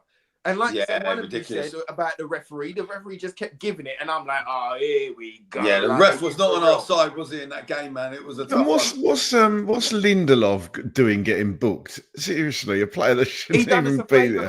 Craig, honestly, he wasted another 30 seconds to a minute in extra time. He done us a favour. Thank you very much, mate. Open your mouth again, sunshine. Yeah, it's true. Yeah. Like, nah, bro. Everything went our way, bro. In a kind of spiritual way, not so much like the decisions and stuff, but everything went the way that it needed to go. The energy of every single fan in that stadium, every single fan at home in the stadium, and every single fan sitting there watching it, whether in the pub or at home. That, listen, the curse was going to get broken, and we were one. We were one energy last night. Doesn't matter where you was around the world. We was one energy last night. We all shared that last night. We all stopped that. We all lifted Mickey up to them extra 2 inches to make sure his foot cleared that ball off the line. I don't think Mickey could have stopped that going in with his head, because the way that ball went, I think he had to do that, didn't he? I don't think he could get his head on it because of the angle of it and stuff. Do you know what as well? He looked absolutely battered. He looked injured after that. And then the energy, like you just said, Ricky, the energy from the crowd to sing his name, it was like a moment of, and I know Richard Whitehead often speaks about this, and I know from personal experience of like running a London marathon, you're absolutely done, and where you hit the wall, and then suddenly you get that inspiration from the crowd, and then it just gives you that energy and that momentum. And that's exactly what happened with Mickey van der Ven, in my opinion, because I felt like he was crocked at that point. He might have even gone off. But, yeah, it was incredible. Another friend of ours and another regular is joining us, Darren Altman. He is in a very good mood. And, of course, Darren, you've been wearing your Spurs shirt of pride in London today. Oh, I've never known anything like this in my life. I've never known, I mean, apart from the birth of my 2 daughters, not so much the old marriage. We'll part that.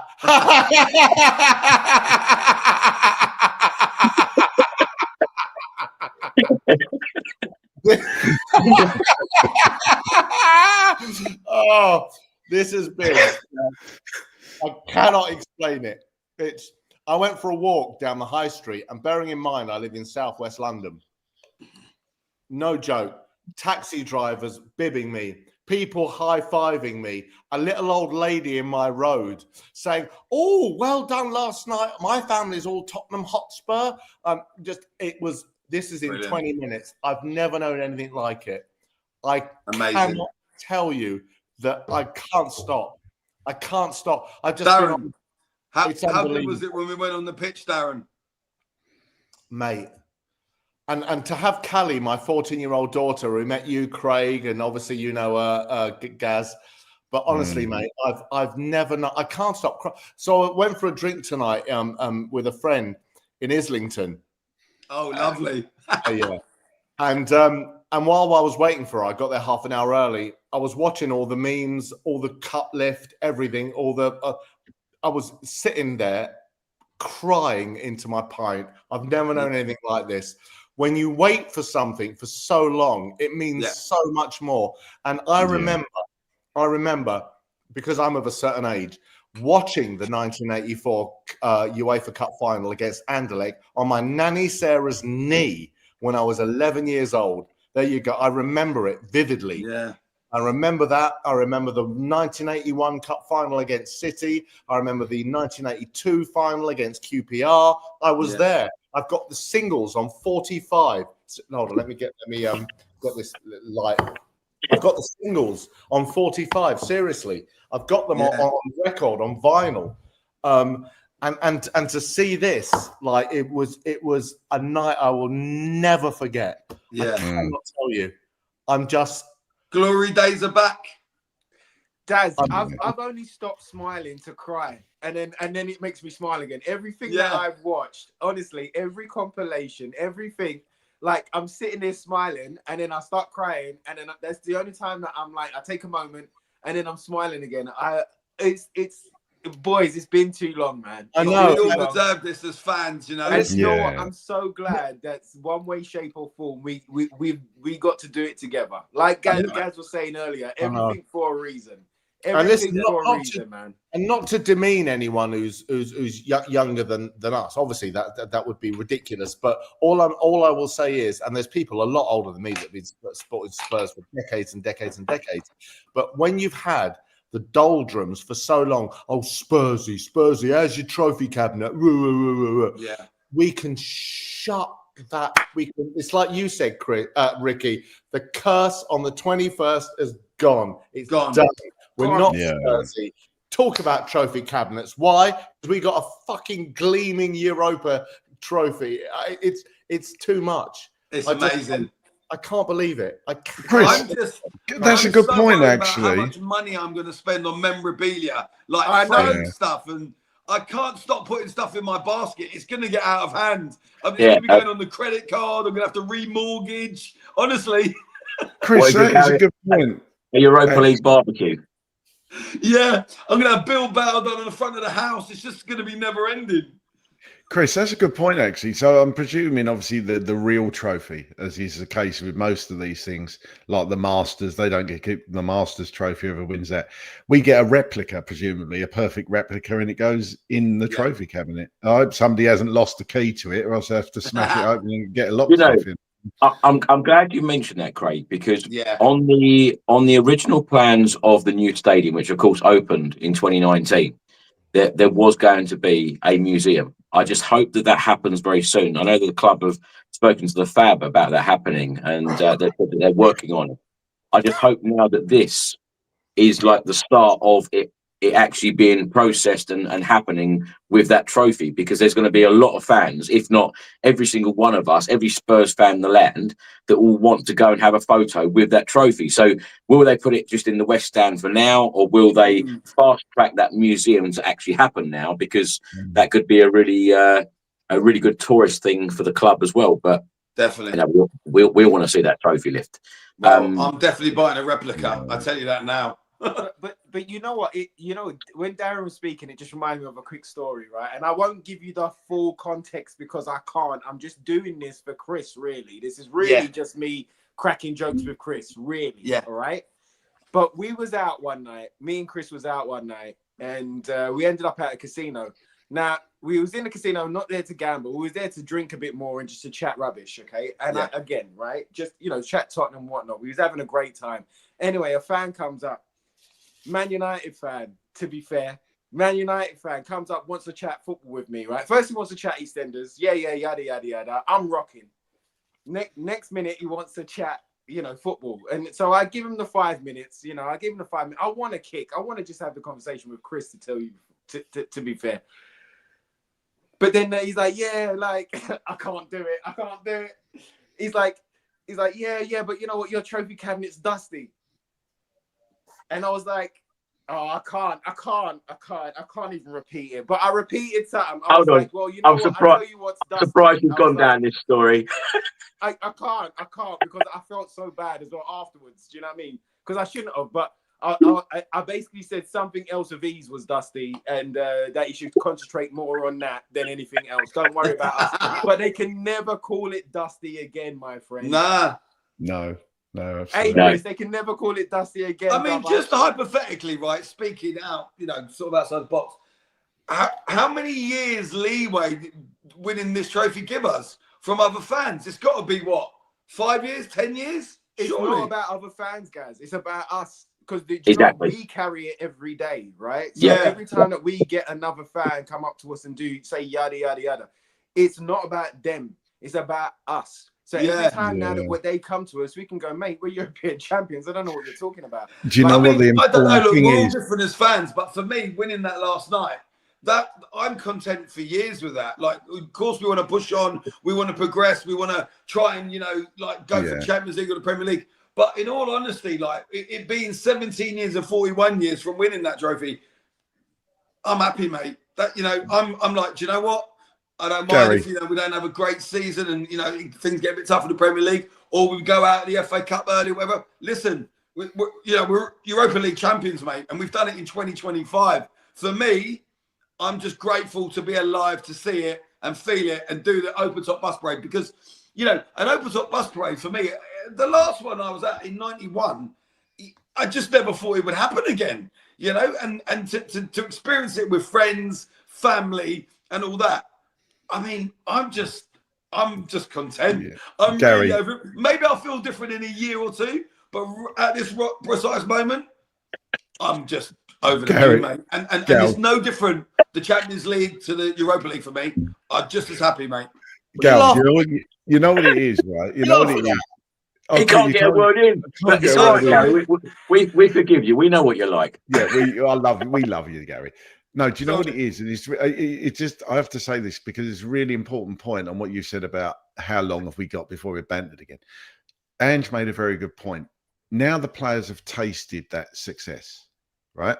Now the players have tasted that success, know what it's like, got the monkey off their back with all the pundits and supporters and God knows who else saying Spurs can't do it, you can't do it. We've done it, and now they've tasted it. And we've all tasted victory in all our lives. Everybody watching you must have won something in your life, and then you thought, God, I tell you what, I love that. I love that feeling. I want that again. I want that adrenaline buzz. I want those trophies. So this could push us on now to not ever, please God, a 17-year gap between the next trophy. It can't happen, because what is the point? You win something, you have to push on from it, and you have to keep going for that every year. And this young squad, yes, it definitely needs reinforcements. And Ange said again in his press conference, I think, that we need experience. We need experience to back up this young squad. And I think if we get in 3 or 4 experienced players, we can push on and hopefully win more trophies in the near future. And you know what else is important as well, right? Is that people had to leave, whether it's players or managers, had to leave to win things with Tottenham. And that was a fact that we couldn't argue against. Yeah. But right now, if you want to win, you can come to Tottenham and win. And all of those young ones know it. All of those young ones know it. That's what's really important as well. Again, it's another galvanization. It's another push forward. When I spoke about the curse, I spoke about all of it. Like it broke on the 20th. It broke last night, and I think everything changes from this point of view, because everybody's hearts and soul are hot. Everybody believes we've got something to back it up with. You know, all of the criticism that Ange had about he doesn't have a plan A, B, or C. He's shown it throughout this campaign. He's shown it.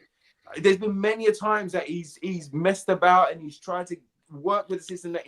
He got us there. He delivered on the dream. And he didn't have to say at the beginning of the season, I'm going to make you proud, or, you know, we're in it together.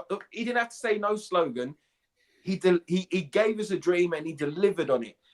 And after all of those people, journos especially, I remember being in TalkSport. It was the Gooner game. First Gooner game it was this season. And I was in TalkSport and there was a live watch along, yada, yada, yada. And I think it was during that time, it was either the press comments before or after that particular one where he said the quote, and they turned to me and it was like, well, he can't say that, and I was just asking, I was like, well, isn't it not true? But the vitriol started from that point onwards, right? Through whether that was journos, whether that was the YouTube, whether that was, and not only because he said it, but because he said it with Tottenham. He said it, the narrative, think about it. He said it with Tottenham. And everyone went, you can't say that with Tottenham. There's no way you can say that with Tottenham. And you know what? He delivered.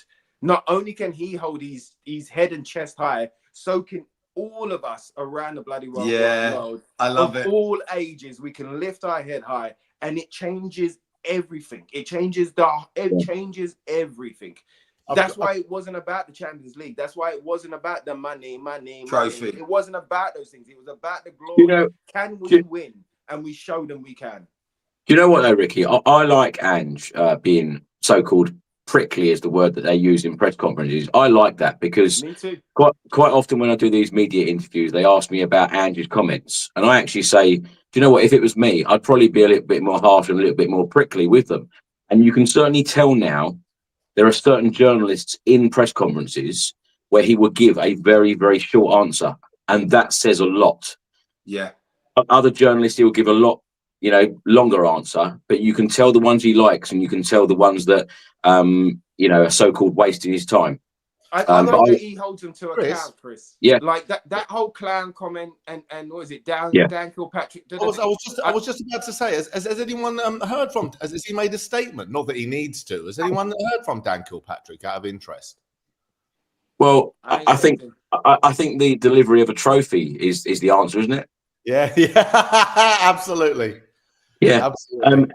Craig, let me come back to you because on the game itself, Ricky speaks there about the type of play and being more pragmatic in the Europa League, and it is very, very obvious we are a different animal in this competition because, of course, we've won the bloody thing. But the match facts and stats for this particular game, I don't know whether you've seen them or it surprises you. We only had one shot on target in the game, which of course was the goal. 6 to Manchester United. Shots overall, Spurs had 3, United had 16. Possession, Spurs only 26.7% to United 73.3%, which is huge, and that is very unusual for a Postecoglou side. Total touches inside the box, Spurs 10, Man United 39. Goalkeeper saves, Vicario 5, Onana 0. Fouls, Spurs 22, United 10, and corners, Spurs had 4, United had 5. What do you make of those stats? What did you make of the game overall? Because I know, like, the media narrative is always going to be, well, it was a boring game, it weren't that great game, but overall, do you actually care about the performance? Because how many times have we said we don't care sometimes about the way that we play? It's about getting over the line and just lifting that thing. Yeah, couldn't give a shiny shite, honestly. I really couldn't. Because at the end of the day, look, we've come on here and we read out stats at the start of every podcast, right? I love a stat, right? But I said last night I couldn't care less if we had 20% possession, as long as we win the game. And that's exactly what we did. It was just a case last night of getting the game won, getting the job done. And as I said at the start, it was about the pragmatic approach, because we couldn't play the way he probably ideally wanted to play against Man U, like we did at Old Trafford when we beat them 3-0. We couldn't play like that because we didn't have the personnel to do it. So we had to find a different way to win, which is what Ange has been criticised about time and time again this season. But he said he's prioritised this competition from around January. This was the one they were going for. This was the one they targeted. So they kind of, I don't want to say given up on the Premier League, but this was the competition. You could see throughout this competition, they played a different way. We played a different way, and it didn't make. You could tell he didn't care last night about possession. It was just about that. He was absolutely confident in our ability with those 4 at the back that we could deal with anything Manchester United threw at us. And on the whole, we did it very, very well. I thought defence was solid. I have to say, Van der Ven's clearance was outstanding, but it gave me chills watching Romero last night and how important he is. I thought he was absolutely heroic, outstanding. Captain's performance, the tackles he went for, knew exactly when to go in for a tackle. With the battle with Maguire, absolutely loved that. Maguire was rattled. It's not very often you see Harry Maguire rattled like that. And he was put on his arse a couple of times. And not many people put Maguire on his arse, because actually Maguire isn't the sort of player to go down and try and win a penalty or a foul or something like that. He's kind of you don't probably see many Maguires anymore, do you? Like, that English centre back, solid, huge guy, doesn't go down. Yeah, with rock. Yeah, absolutely. You can't mention shovels on this channel, honestly. You can't mention shovels. But the whole game, the game as a whole, wasn't a magnificent spectacle. I've seen us play much better games. I've seen Manchester United play much better games. Right. And for the neutral, it probably wasn't a very good game to watch. But we won it, and that's all that matters. Yeah. Craig.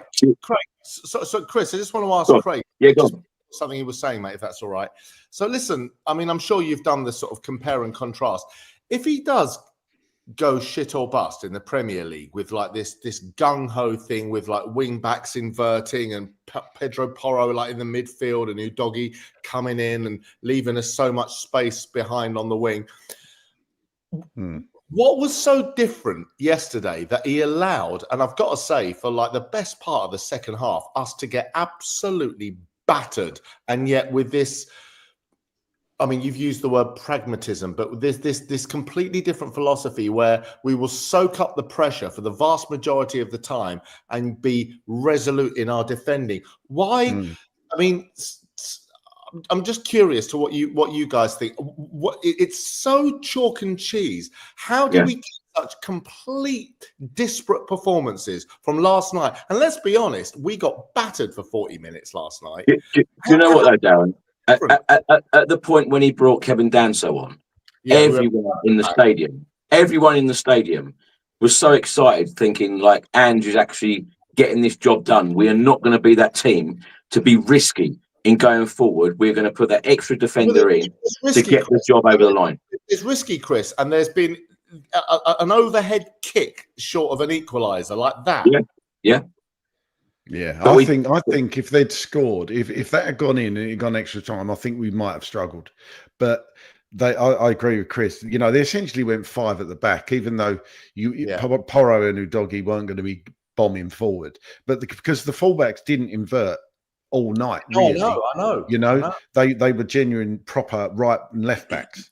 Getting forward, yes, but not both at the same time. How often did you see Porro? So when you're playing Southampton or Crystal Palace or Brighton on a Saturday afternoon at 3:00, why is it a whole different mentality?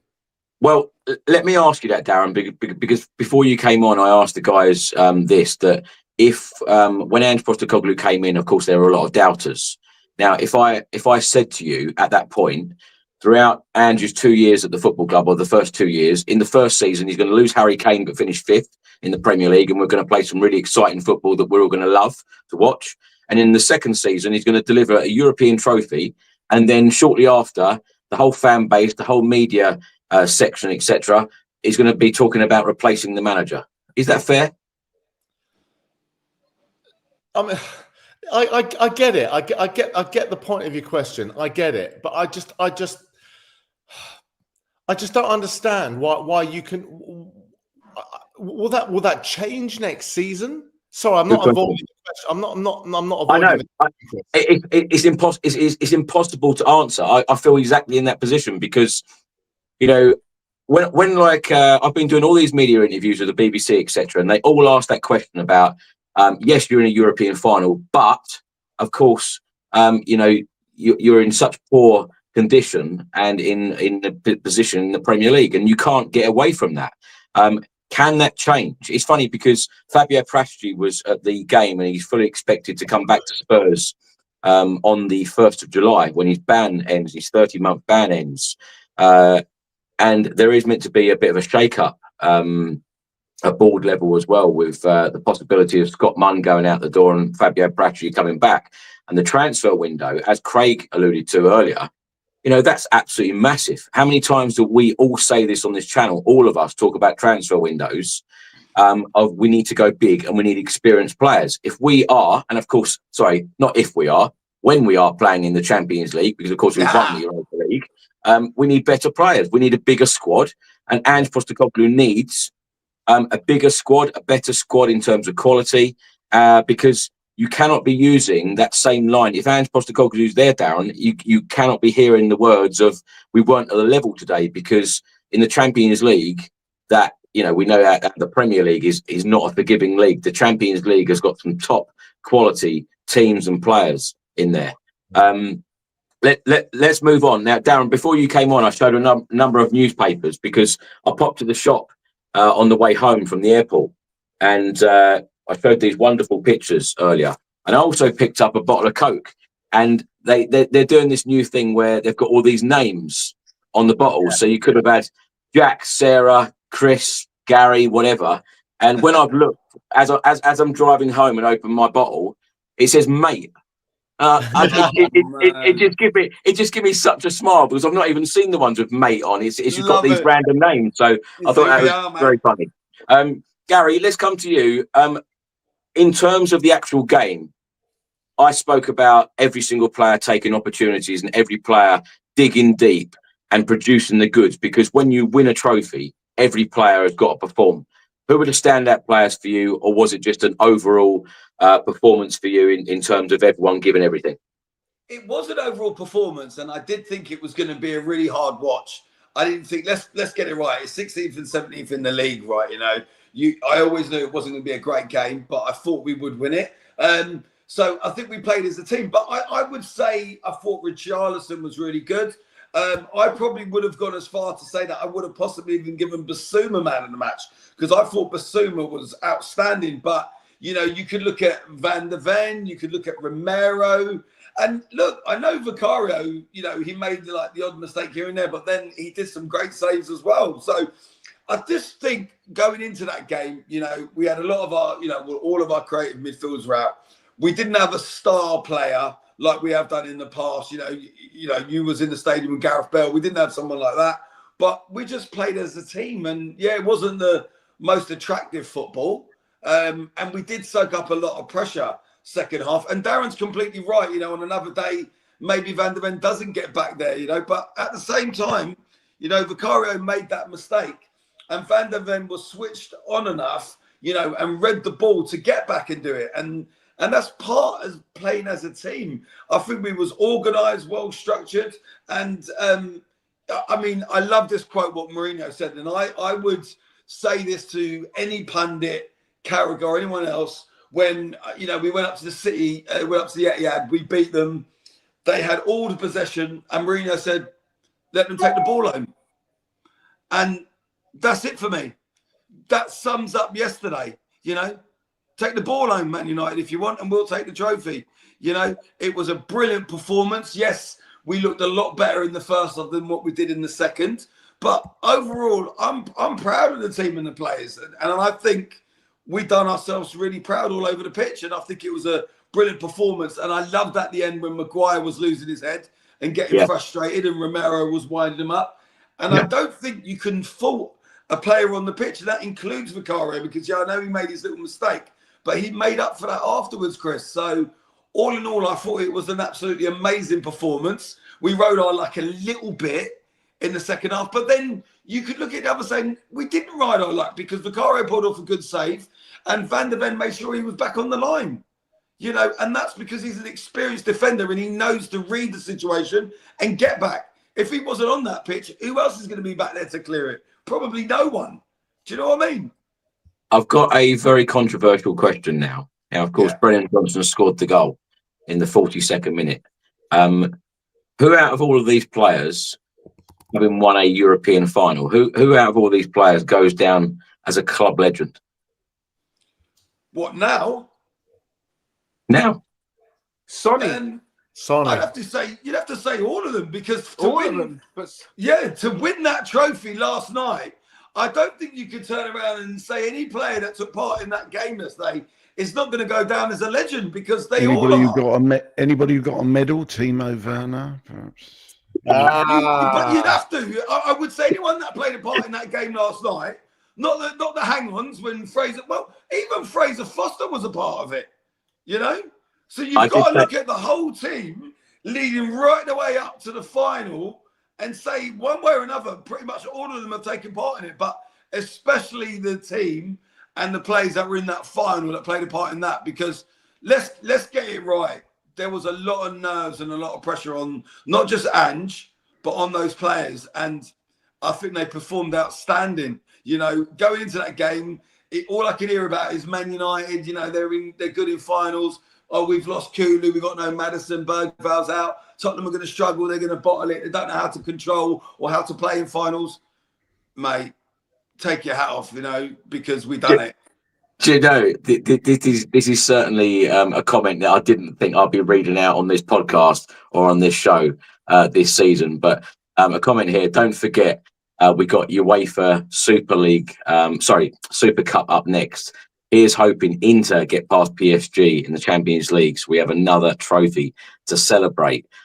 Inter or PSG? Ricky, who do you want in the Super Cup? Jesus. Mate, as long as we're lifting the trophy, I don't care. Brilliant. I don't care as long as we're lifting that trophy, sunshine. Yeah, man. Chris, look at this. Look at these glory nights, man. Like you see how it shifted in an instant. That is pretty amazing, man. I was going to say, Unreal, isn't it, Rick? but particularly with Craig and Ricky, because you are on pretty much every show after all of these league games, and some of the shows that we have recorded have been bloody tough this season, and now we're talking about a Super Cup. Unbelievable. But that's how quick football can change, right? Yeah. The one thing you can guarantee in football is that if you have an opinion about something, you're probably going to be wrong in about 6 to 8 months. Do you know what I mean? Like it's going to happen. Something's going to twist. Yeah. I remember when they doubted Sonny, and then Sonny would just turn up. I remember when they doubted Harry Kane in August, and then he went on to get the golden boot. It happens all the time, right? It happens all the time. And I'd like to speak a little bit philosophically about like because I think that there's fans out there that are still holding on to getting rid of Ange and stuff like that, because I feel that they want to be right.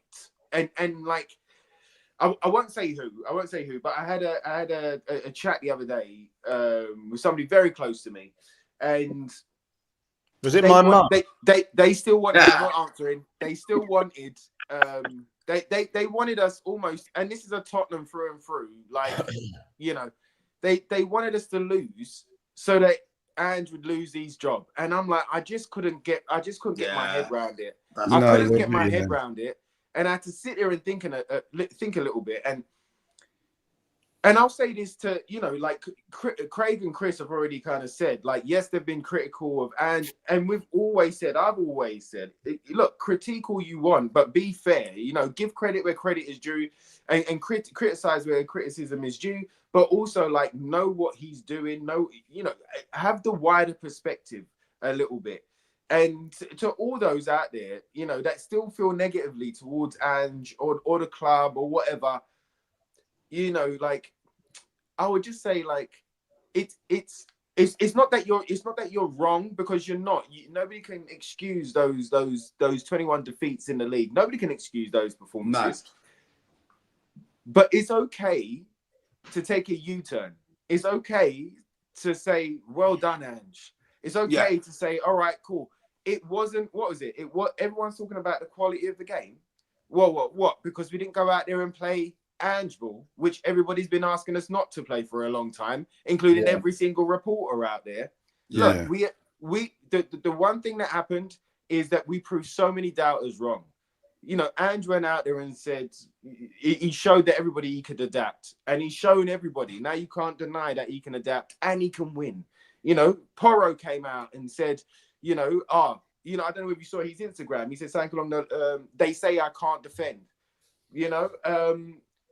When Madison and Reguilon, they held up the banner with Ange on it, brilliant. with the what is it? It's the Thug Life meme sunglasses saying I always win in my second season. That was brilliant. Can I ask a question? Wasn't that real? Philosophically, it's about the doubters. It's about fighting against that, and I think that we can all take something from this Tottenham team, because we have been bashed pillar to post. In life, whether it's the government, whether it's the petrol, whether it's the electricity, whether it's the cost of living, especially in this country, whether it's the level of crime or whatever it is, the news and everything will beat us down, and it will beat us down, and it will beat us down every single bloody well day. And it's the same as Tottenham. They beat Tottenham. But you know what? It's about keep moving forward so that you can rise at the end, so that you can stand at the end. And these boys and that manager has done it. And I can't tell you how massive that is. Do you know what I mean? Like, one of my favorite movies for loads of different reasons, and I could probably spend 5 hours speaking about it, is Rocky. Okay. And in Rocky, in Rocky, he speaks about, it's not how hard you hit, it's how hard you can get hit and keep moving forward. How much you can take and keep moving forward, because that is how winning is done. And that is what Tottenham has done this whole season. We have had an astronomical injury list.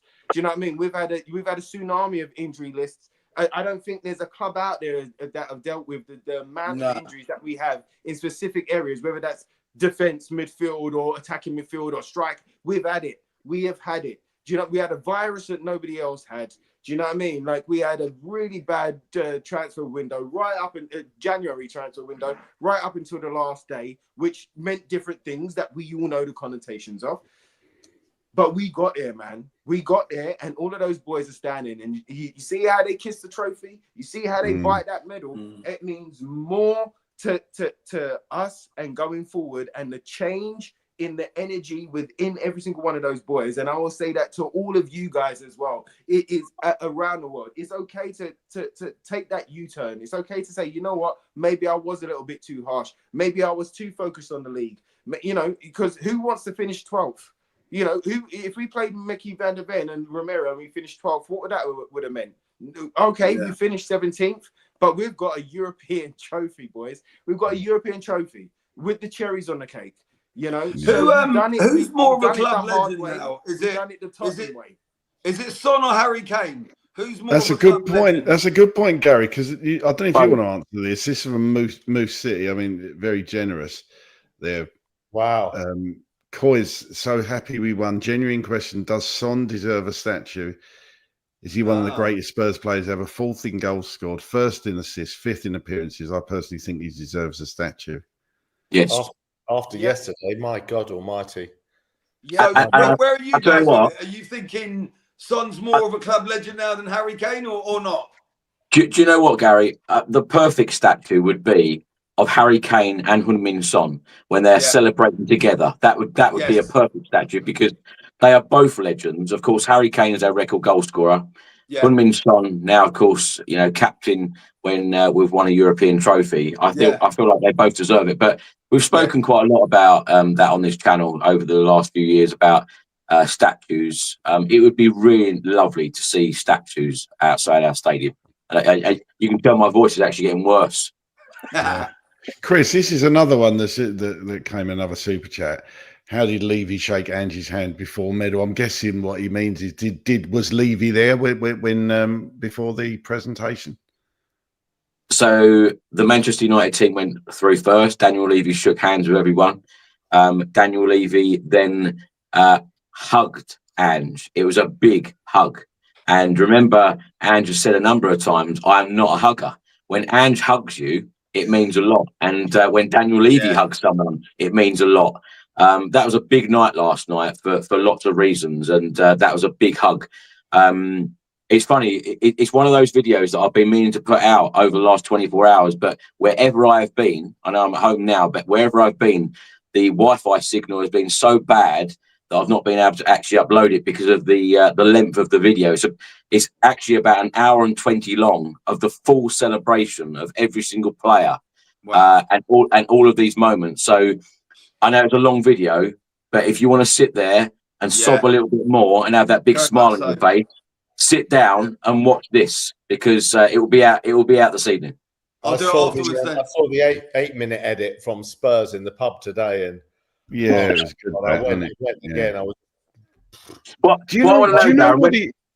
When you're in the pub and you were crying, did anyone say what's the matter? And you just looked up and went, Spurs have won a trophy. Yeah, I know. Do you know? I was looking around in this bloody stupid pub on Highbury Corner with fucking Arsenal this and Arsenal that, and I just thought bollocks to you all. And I just, do you know no European trophies on the wall, though, no? Darren, do you know what's interesting though? Vicario said it in the interview. I've seen a few, but all the players seem genuinely love Ange. Yeah, you know, and that is key because that will come into. It has to come into Levy's thoughts about what he's going to do in the summer. Because Ange has not lost this squad, you know, they all love him. So exactly. Well, I was Ange, and then after a certain point, I was just so disillusioned. I didn't understand what he was doing tactically, and then I said, "I'm sorry, he's got to go. Enough's enough." And I know that you know, if you listen to Talk Sport today, there's a lot of people ringing in saying, despite what we've just accomplished, he cannot cut it in the league. I am going to do a full 360, and I'm going to say, give him a season. Just give him a season now and just see what he can achieve. Just see because you never know. If it's not working, okay, it's not working. But after yesterday, let's just see. You never know. Exactly. And that's why I said, you know, you can't sack him unless we go out of that Europa League. As long as we're in that Europa League, you have to stick with him because they're two completely different kettle of fish, the Premier League and Europa League. And he proved me right. And same with you, Ricky, and same with a lot of fans. And I'm glad that we stuck to our guns and said Ange in the whole way, because there was always a chance and always a way that we could win that Europa League trophy, and we did. So I was going to say, I did promise all of you that this podcast wouldn't run over until early hours of the morning, and it has. But let's just talk a little bit about Brennan Johnson.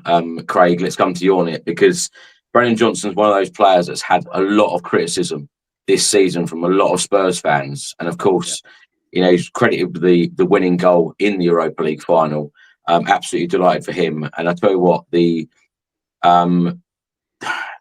atmosphere last night inside the stadium, and the Spurs fans went through, because how it was done, all of the songs were played. So you had Kulusevski's song, then you had the Bentancur song. Like, everyone had their moment, and the amount of time that the Spurs fans were singing about Brennan Johnson, it was just great. And of course, you've probably seen the photos as well. Like, Gareth Bale was there, and Son, Ben Davis. So it was magical. It was a magical night. But for Brennan Johnson in particular, what have you made of him this season? Because he always seems to pop up with these goals. I know a lot of people are critical of him, saying he doesn't do much apart from score goals, but he does always seem to be getting these important goals for us.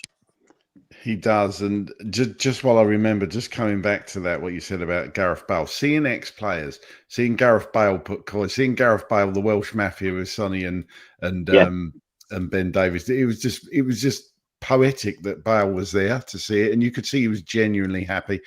But the best one for me, by far the best one, Lucas Moura in his living room in his Spurs shirt with 27 on the back, living every kick, every moment.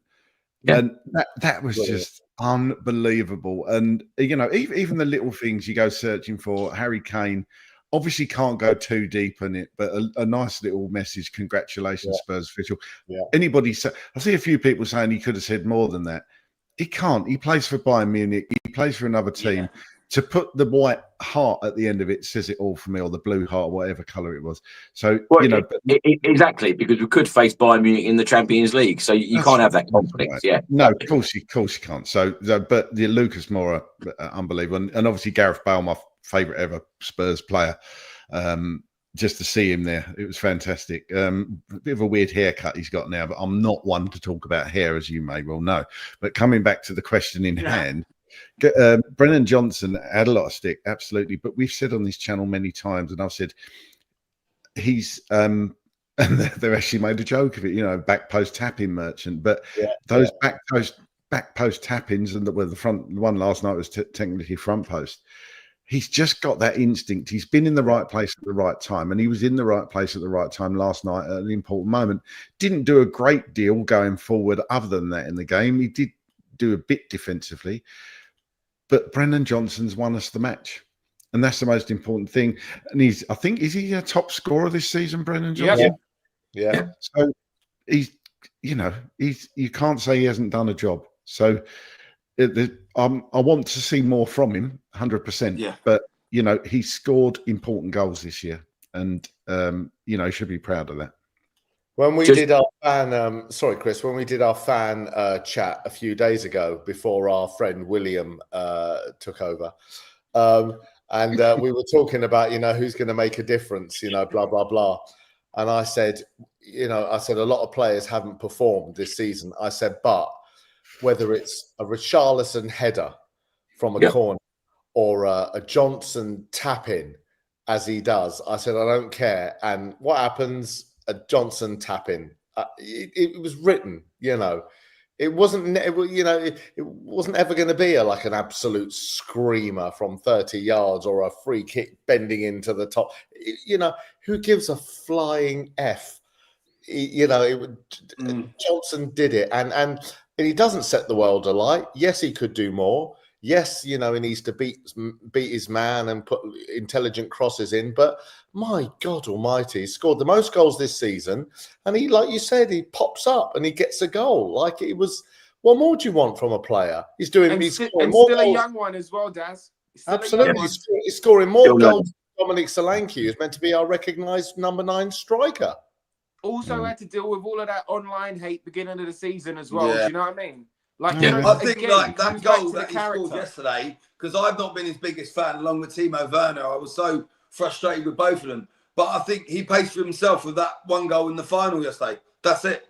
You know, if you would have said at the start of the season, we're going to get a player in, and let's say Johnson hadn't scored a single goal all season, but, you know, we were asked, but he'll get you the winner in the final of the Europa League Cup. We'd take it, wouldn't we? Yeah. You'd pay that 40 mil, wouldn't you? You'd be, Of course you would. take it, have it. Of course you Do you would. know- do you know what, we're Gary? going to earn more than that winning it. Gary, do you know what though? You say about Timo Werner, right? And Timo Werner's coming for a bit of stick on this channel. Yeah. If you're Timo Werner, wouldn't you think when you're picking up your medal and you suddenly realise that our captain hasn't got a medal around his neck? Yeah. Wouldn't you just stick it over his head? But that's Timo Werner. You know? Listen, I'm not just Timo's digging out lucky Werner, that he but- didn't get his medal from Timu. Do you know what I mean? Yeah. So he's holding on to that, bruv. He's not When letting I saw anybody him have going it. up for a medal, I was just laughing. That's where man. Gary's ordering his from. Yeah. There was a And the stat barbecue. today, there was a stat today that 33 players are going to got medals. I know. Yeah. UEFA were complaining about that, you know. UEFA kicked off. Do you know that? Yeah. Gary, Yeah. Why let me were ask they you. kicking off, guys? Because there wasn't enough medals, because they had the right amount of medals, but loads of staff and players that shouldn't have gone up went up. So, like, UEFA had come out and made a big complaint about it. I think it's up to the club to then work out who should get the medals. But Like Timo, like the bins have got to be emptied out. Come on, mate. Well, Alfie Whiteman got one, didn't he? And Yeah. he didn't find a minute. So. they all had them round their necks, yeah. But as I say, I was waiting to see you, Chris. Huh? I was waiting to see you. I think you deserve one before Timo does. I should have taken Mikey Moore's off his neck and just started You running. should have definitely had Timu's.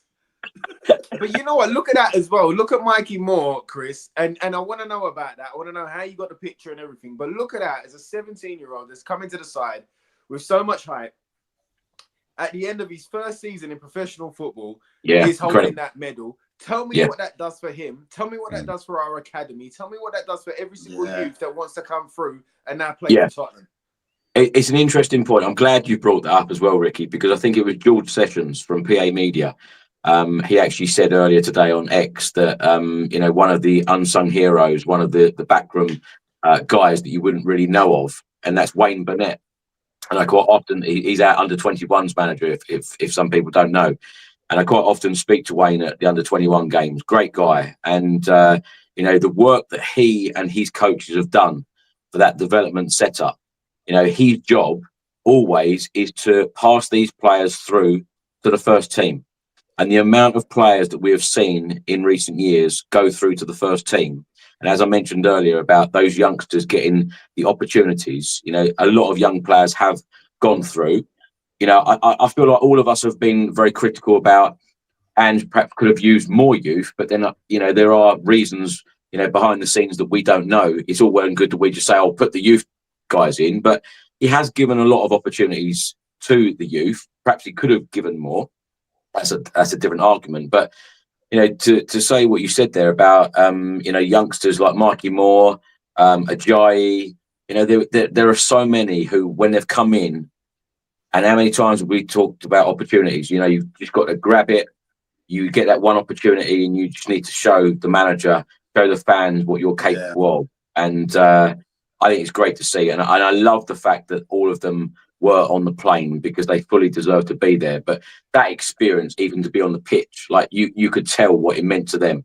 And like I said, I'm not plugging this video again, but when this video does come out, it does capture everything, like the little things of, everyone enjoying those moments with their families, of thinking, like, you just see some of the faces, like thinking, bloody hell, we've actually done it. Honestly, there's so much in there to watch. And in particular, like you said, Ricky, about the youngsters, it's great to see. And someone like Mikey Moore, I hope to have that same picture in a year or two's time of him having that Champions League medal around his neck. So that's the aim. Yeah. Let me, Gary, I'm just going to ask you about Richarlison quickly, and then I'm going to give each one of you the opportunity to say anything you like that we haven't discussed this evening. If there's anything else that you want to add or talk about that we perhaps haven't covered, because I know we've done this completely unscripted, but I think we've done pretty well 2 hours 10 later. But Gary, talk to me about Richarlison, because I felt that, you know, a player that has really struggled in the football club, and I suppose we could talk about Basuma as well. You know, two players that have struggled, had a lot of criticism this season. Both of them started this game. I felt like Richarlison probably had his best game in a Spurs shirt. Would you agree with that? Yeah, I would. Yeah, I thought Richarlison was brilliant, and I didn't really see it coming. I thought Son would start, if I'm honest with you, but I thought it was brilliant. I thought it was brilliant that he started Richarlison like that, and right up until, and it's not very often when Richarlison's been taken off, I'm a little bit like, oh, you know, and I know obviously we're bringing Son on the captain, and it makes perfect sense what Ricky said, because I didn't really think about that, but it makes perfect sense rather than start him and have to take him off, you know, armband comes off. Obviously, we brought him on after nearly 70 minutes, but I thought Richarlison was brilliant, tracking back, frustrating the team, going down. What I love about Richarlison is the free kicks he gets. He's so clever how he does it, and he really frustrates the opposing team. And, you know, when you have got that 1-0 lead or whatever, you can see Maguire getting frustrated, Fernandes, and he just does enough. He doesn't push it to get booked or sent off. He just has that kind of level and goes to it. But I thought he was great. And Basuma, I've not been his biggest fan this season. There's been many, you know, times he's given the ball away. He's not been concentrating. He's not been focused. It's almost like his mind just sort of wavers a bit. But in that game last night, he was brilliant. And for me, I personally thought Basuma was man of the match. That's how I saw it in that game. But obviously, we all got our own opinions and different players. But for me, I was chuffed a bit with Richarlison. I thought he was brilliant, started well. And I think he could have played 90 minutes, if I'm honest with you, or 97. And Basuma, I thought it was one of his best games, what I just said, I thought he was man of the match for me. I thought he was brilliant, but you know, Chris, not just them guys, but I think most of the players dug in deep and gave a really, really good performance. You know, I touched on Vicario. Yeah. Yes, he made that one mistake, but what a save afterwards. So I just can't fault the team. I'm still on cloud nine. I'm still in shock. It still doesn't seem real. It probably won't seem real for me until tomorrow, where you've actually physically seen the trophy, Chris. I haven't seen it yet, only on the TV. So tomorrow, when we all see it and we're all there, I think that will be when it sinks in. Do you know what I mean? But amazing. Well, we've been recording that long. It's actually later on today. So look forward to that. Oh, God. Yeah, yeah. Oh, we'll only go an hour and a half the podcast, Gal, he said to me, lads. Well, we've got Ricky on, and plus, you know, Darren wanted to come on as well. So and me, I don't stop. We all can't whinge and moan about talking about trophies. I tell you, I wish I was. Mate, honestly, I expected to go at least 5 hours, like our fan show.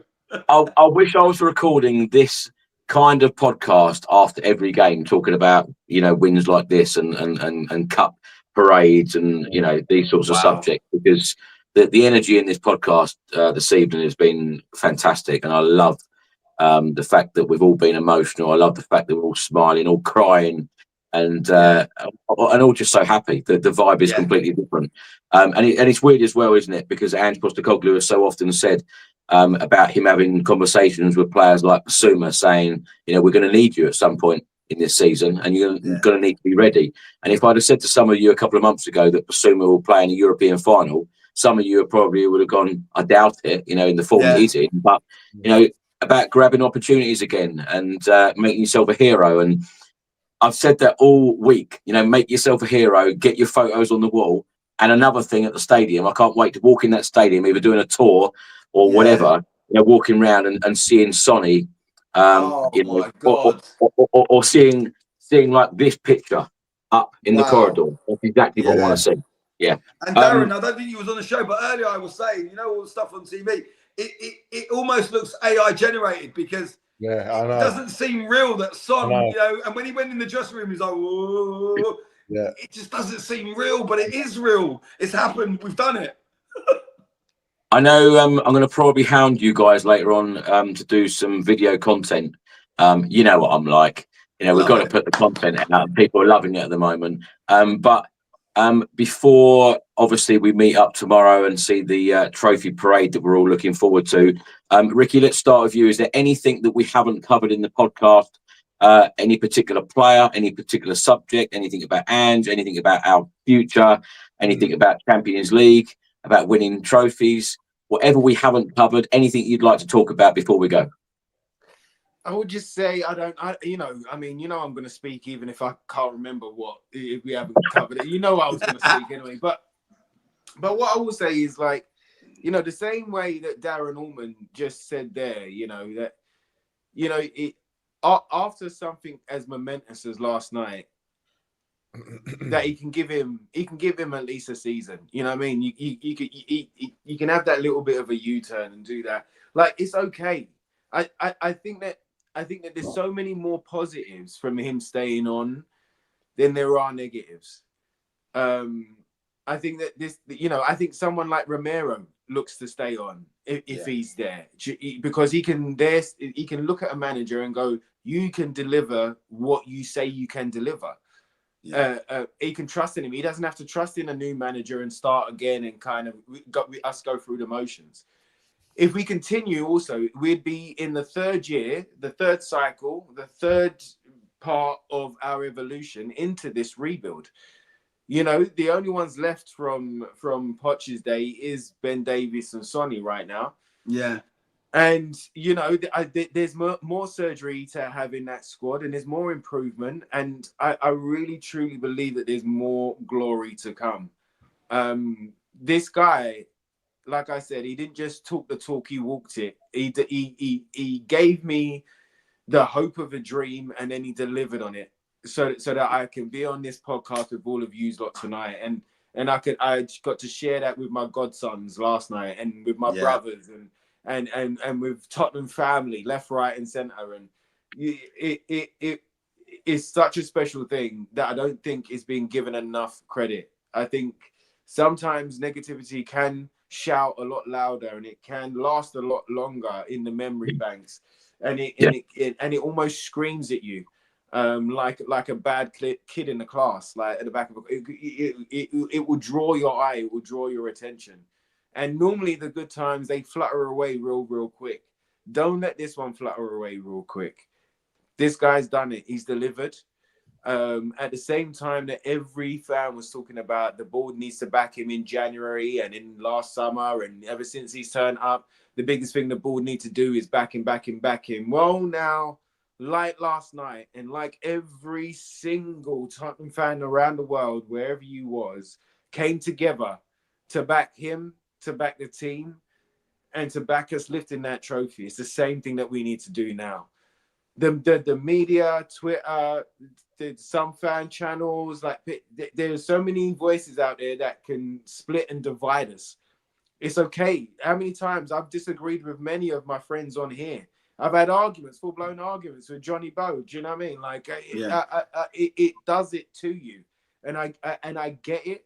But we respect and love each other enough to listen and take on what people are saying and kind of give it a thought. And we may not agree with it, but at least we'll give it a chance. And it's about that happening now for Ange. Look at it. Look at that trophy. Look at that trophy again. If you're down there tomorrow, I can't wait to see your face, because I'm going to know who you are on the train. I'm going to feel your beaming energy on the train. Let me tell you, I'm going to feel it on the train getting up there. And this man, he's give us that. He's give us the opportunity for lifting a Super Cup in a couple of months' time. A Super Cup against either Inter Milan or PSG. I mean, these are special times. And then we go into the season with Champions League football after being a winner. How many times was we in Champions League football and we got cussed because, it's only supposed to be champions, innit? These third, fourth place teams, what are they won though? Well, mate, I can tell you what we won. Come to the trophy cabinet, I'll show you. Because it ain't no dust in there, sunshine, let me tell you. So I would say the same way you gave him a chance last night, the same way that you could back him last night, back him the same way you wanted the ball to back him. And who knows, more glory days to come, more high road hijinks to come, more drunken nights, more hugs with strangers, more tears and smiles. Definitely more than drunken you could ever nights with hope you, for. Ricky. Oh, mate, I can't wait to be with you guys, honestly. I tell you what, Ricky, you talk about these experiences. I spoke to Gareth on the phone earlier about the Super Cup game is being played in Udinese, and Gareth was saying, "Oh, it's best to go to Venice first." So I'm just thinking, like, me and Gareth on a gondola, Listen, and then get up to the game. I can do the It's thing. these sorts of experiences, like we said earlier, that you just don't forget. Like the European aways are the best. Yeah, just Special wonderful people, man. experiences. Special people. All of the people that I met in Hoffenheim, Yeah. Chris, you know all of the fan groups and stuff. Absolutely special people. Every single person that I met last night, special. I met Vidal Riley last night as well. I'm a big fan of Vidal's. I've seen him like train Jay. He's a boxer. He was the boxer in Conor Eubank in Ben Eubank. Supported Tottenham, beat up the Gooner in the stadium when he came out to the Gooner track. I'm not going to speak about it, but he came out to the Gooner track. I saw him last night, and even seeing him, got to shake his hand, give him a cuddle, and just saying, "I'm a fan, bro." And he was just confused for a minute. He was like, "I know you, though. I know you." And then we spoke for a little piece, but he was lovely. I got to see so many things. I saw flares on Tottenham High Road that I can't wait to see tomorrow. It was so special, and the glory times are back, boys. The glory times are back. We are now serious contenders. We are now winners. We are now champions, and we need to build on it. Now we need to go forward. Now the board needs to back. Now that the boys are back in, and let's get galvanized. Let's be together, and let's see what happens then. We've seen what it's like when we're split. Let's see what it's like when we're together, man. Yeah. How special could that be? Ricky, a big thank you to you, by the way, for getting me to do this podcast this evening, because I now haven't slept for 48 hours, which is absolutely mental. So I will get some sleep shortly. But thank you for kind of forcing me to do this tonight, because we all needed to talk about this tonight, and we all needed this. So thank you so much. No, it needed to happen, bro. Thank you for making it happen. Darren, anything else you'd like to talk about? Yeah, I was just thinking, whenever I'm on your show, Chris, and it's ultimately a loss, you know what I'm like. I'm a sort of glass half full. I always say to you, what can we learn from this defeat? Maybe when we play next on a Saturday or on a Wednesday or whenever it is, we'll learn, we'll analyze, and we'll think, where did it go wrong, and we'll be better. And 9 times out of 10, we're not better, and we lose the next bloody game. So I just hope that this is the ultimate in what can we take away from what we've just accomplished. I just hope this is the ultimate, as in the camaraderie that the players have got, the scenes, the bonding, the belief, the together. I just hope that this, as we've said, just lays everything to bed, and pushing forward to next season, this is the ultimate. What can we learn, and how can we as a team and a unit be better and better ourselves? That's all I can ask from Tottenham. Is just, let's not just let this make it be it's like when we won with the Champions League final in 2019. It's like we got into a final, we were a bit overawed, we were a bit like a sort of deer in the headlights, and you know what happened after that? We capitulated. I just hope that pushing on from next season, it's not that. We can absolutely use this. I don't want it to be, we got the Europa League and now we're shit again. We plummet. I don't want that. I just want us to crack on, and I just want us to take this spirit and this mentality forward, because I've never experienced this like this in my lifetime. And I'm flying. I can't wait for tomorrow. I can't wait for Brighton on Sunday. And I just hope that Ange, should he have another season with us, and that the team really use the momentum and just absolutely kick on and get who we need to get, recruit who we need to recruit. And I just hope that we're a force next season. I don't want us to be mid-table mediocrity anymore. I just want this to be a real catalyst. That's the word, catalyst. Darren, well said. And like I said to you on the phone earlier, whenever I spoke to you today, either on the phone or via voice notes, I could just tell that you were smiling throughout the whole time that I was talking to you. And It's been great because it's put so many people on such a high, which I think that we will feel like this for a long time. I can't honestly. Last night was unbelievable, especially having Callie, my eldest. I mean, the tears and the crying and I've never known anything like it in my life. It was and the video that Gary posted, Vicky, his lovely wife, posted a video, and 1 minute she's panning to the crowd, and next minute Gary goes, "Where's Darren? Where's Darren? Where's Darren?" And he runs, and we hug each other, and it was like that. It was. Oh, mate. It was unreal, man. And I don't even remember that until she showed me it this morning. I don't even remember it. It was last night was such a thing. I'll never forget last night. It was unbelievable. Unbelievable. And of course, we've seen all the scenes inside the dressing room as well. And like Craig said earlier, the players are with Ange. That togetherness is really there. Great to see them lift the trophy. Great to see so many smiles on their faces, and it's just really wonderful. Chris, we can't let this be the end. It can't be. We've won a trophy. We've broken the hoodoo. No more Spurs. We can't let it be the end. It needs to be the start of something. Otherwise, what's the bloody point? It needs to be the start of something. Craig, anything you'd like to add? And I know you're never going to trust me again when I say it's going to be a short podcast. So I know the trust has gone. I need to earn it back with you. I'm sorry. He's muted. Sorry. I'm waning like the rest of us, I'm sure. But like the Spurs just keep you going because it was just I couldn't sleep last night. It was just memories of the night, and like Gary said, it was like, was that real? Was it real? And when you eventually drifted off, it's like, I think I probably only got a couple of hours decent sleep last night because, your brain's just overdrive, isn't it? But no, I know what it's like, Chris. God, I've been doing this long enough. But do you know what? The only thing I've got to say is I'm just so happy, and I knew this day would come.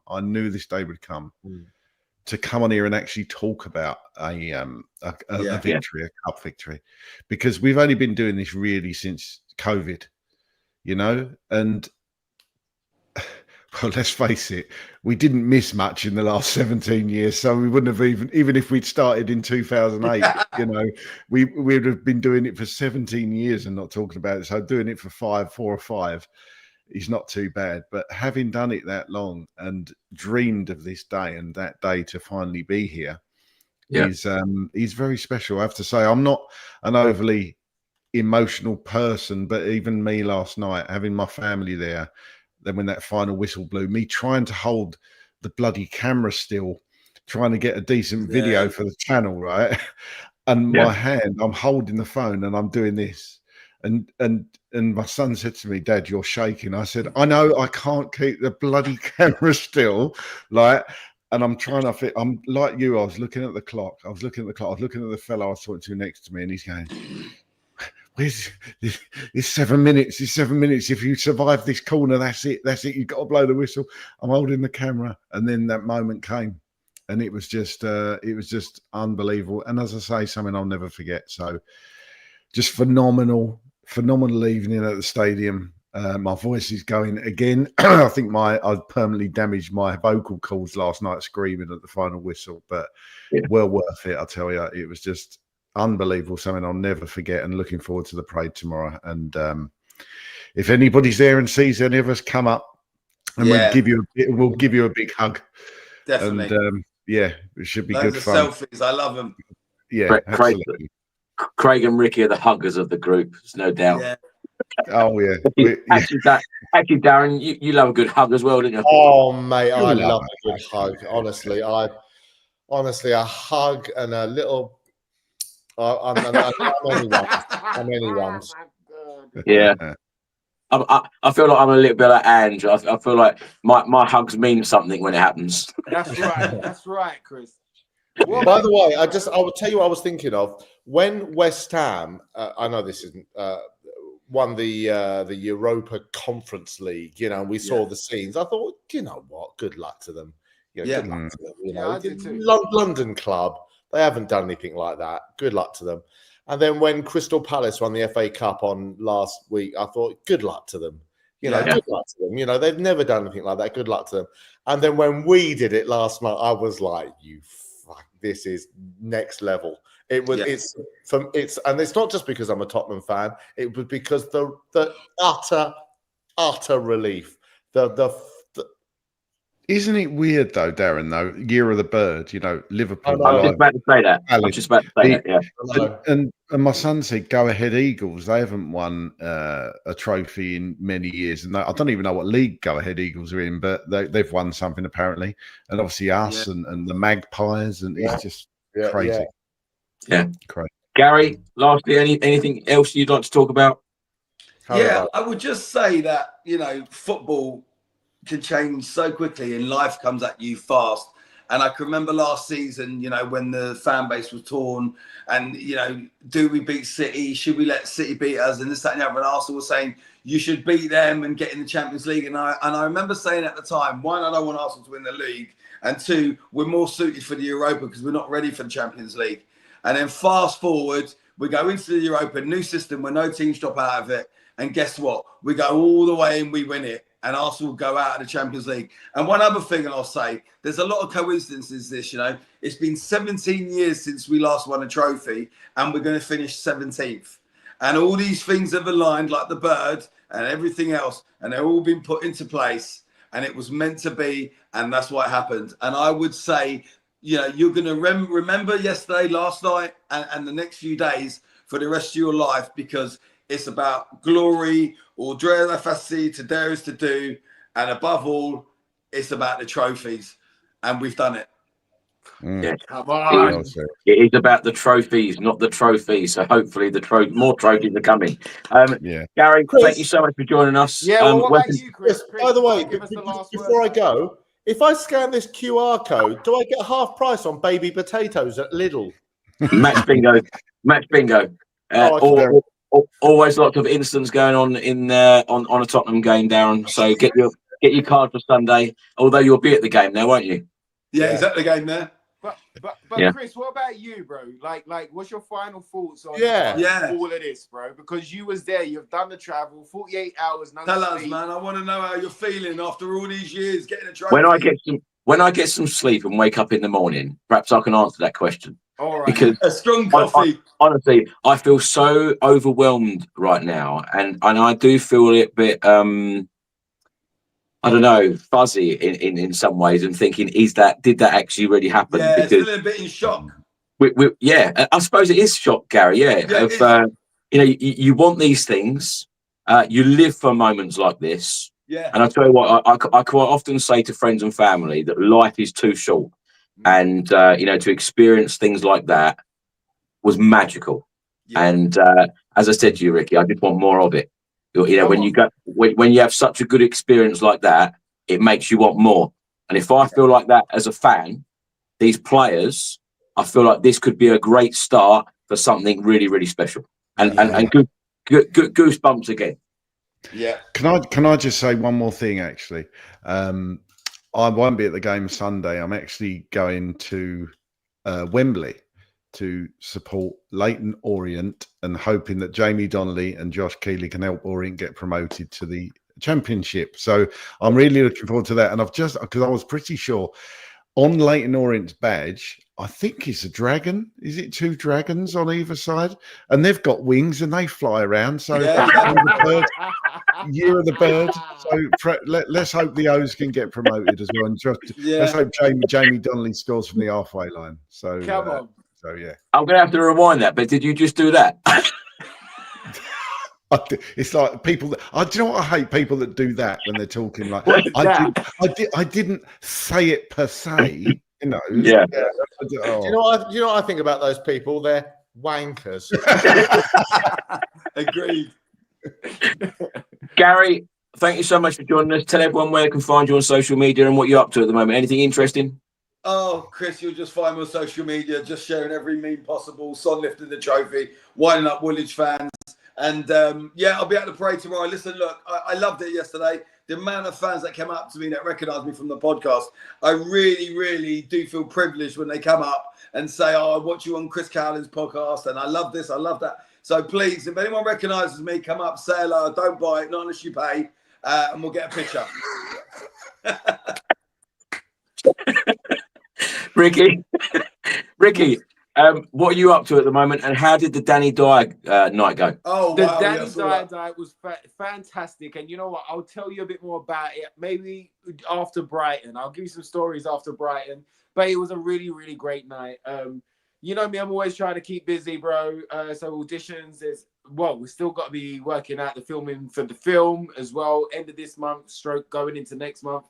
So there's silly delays and stuff like that. But yeah, just keeping busy, bro. Focusing on what's next. And you know what I'm focusing on next is tomorrow's parade and being with you fine gentlemen. I can't wait.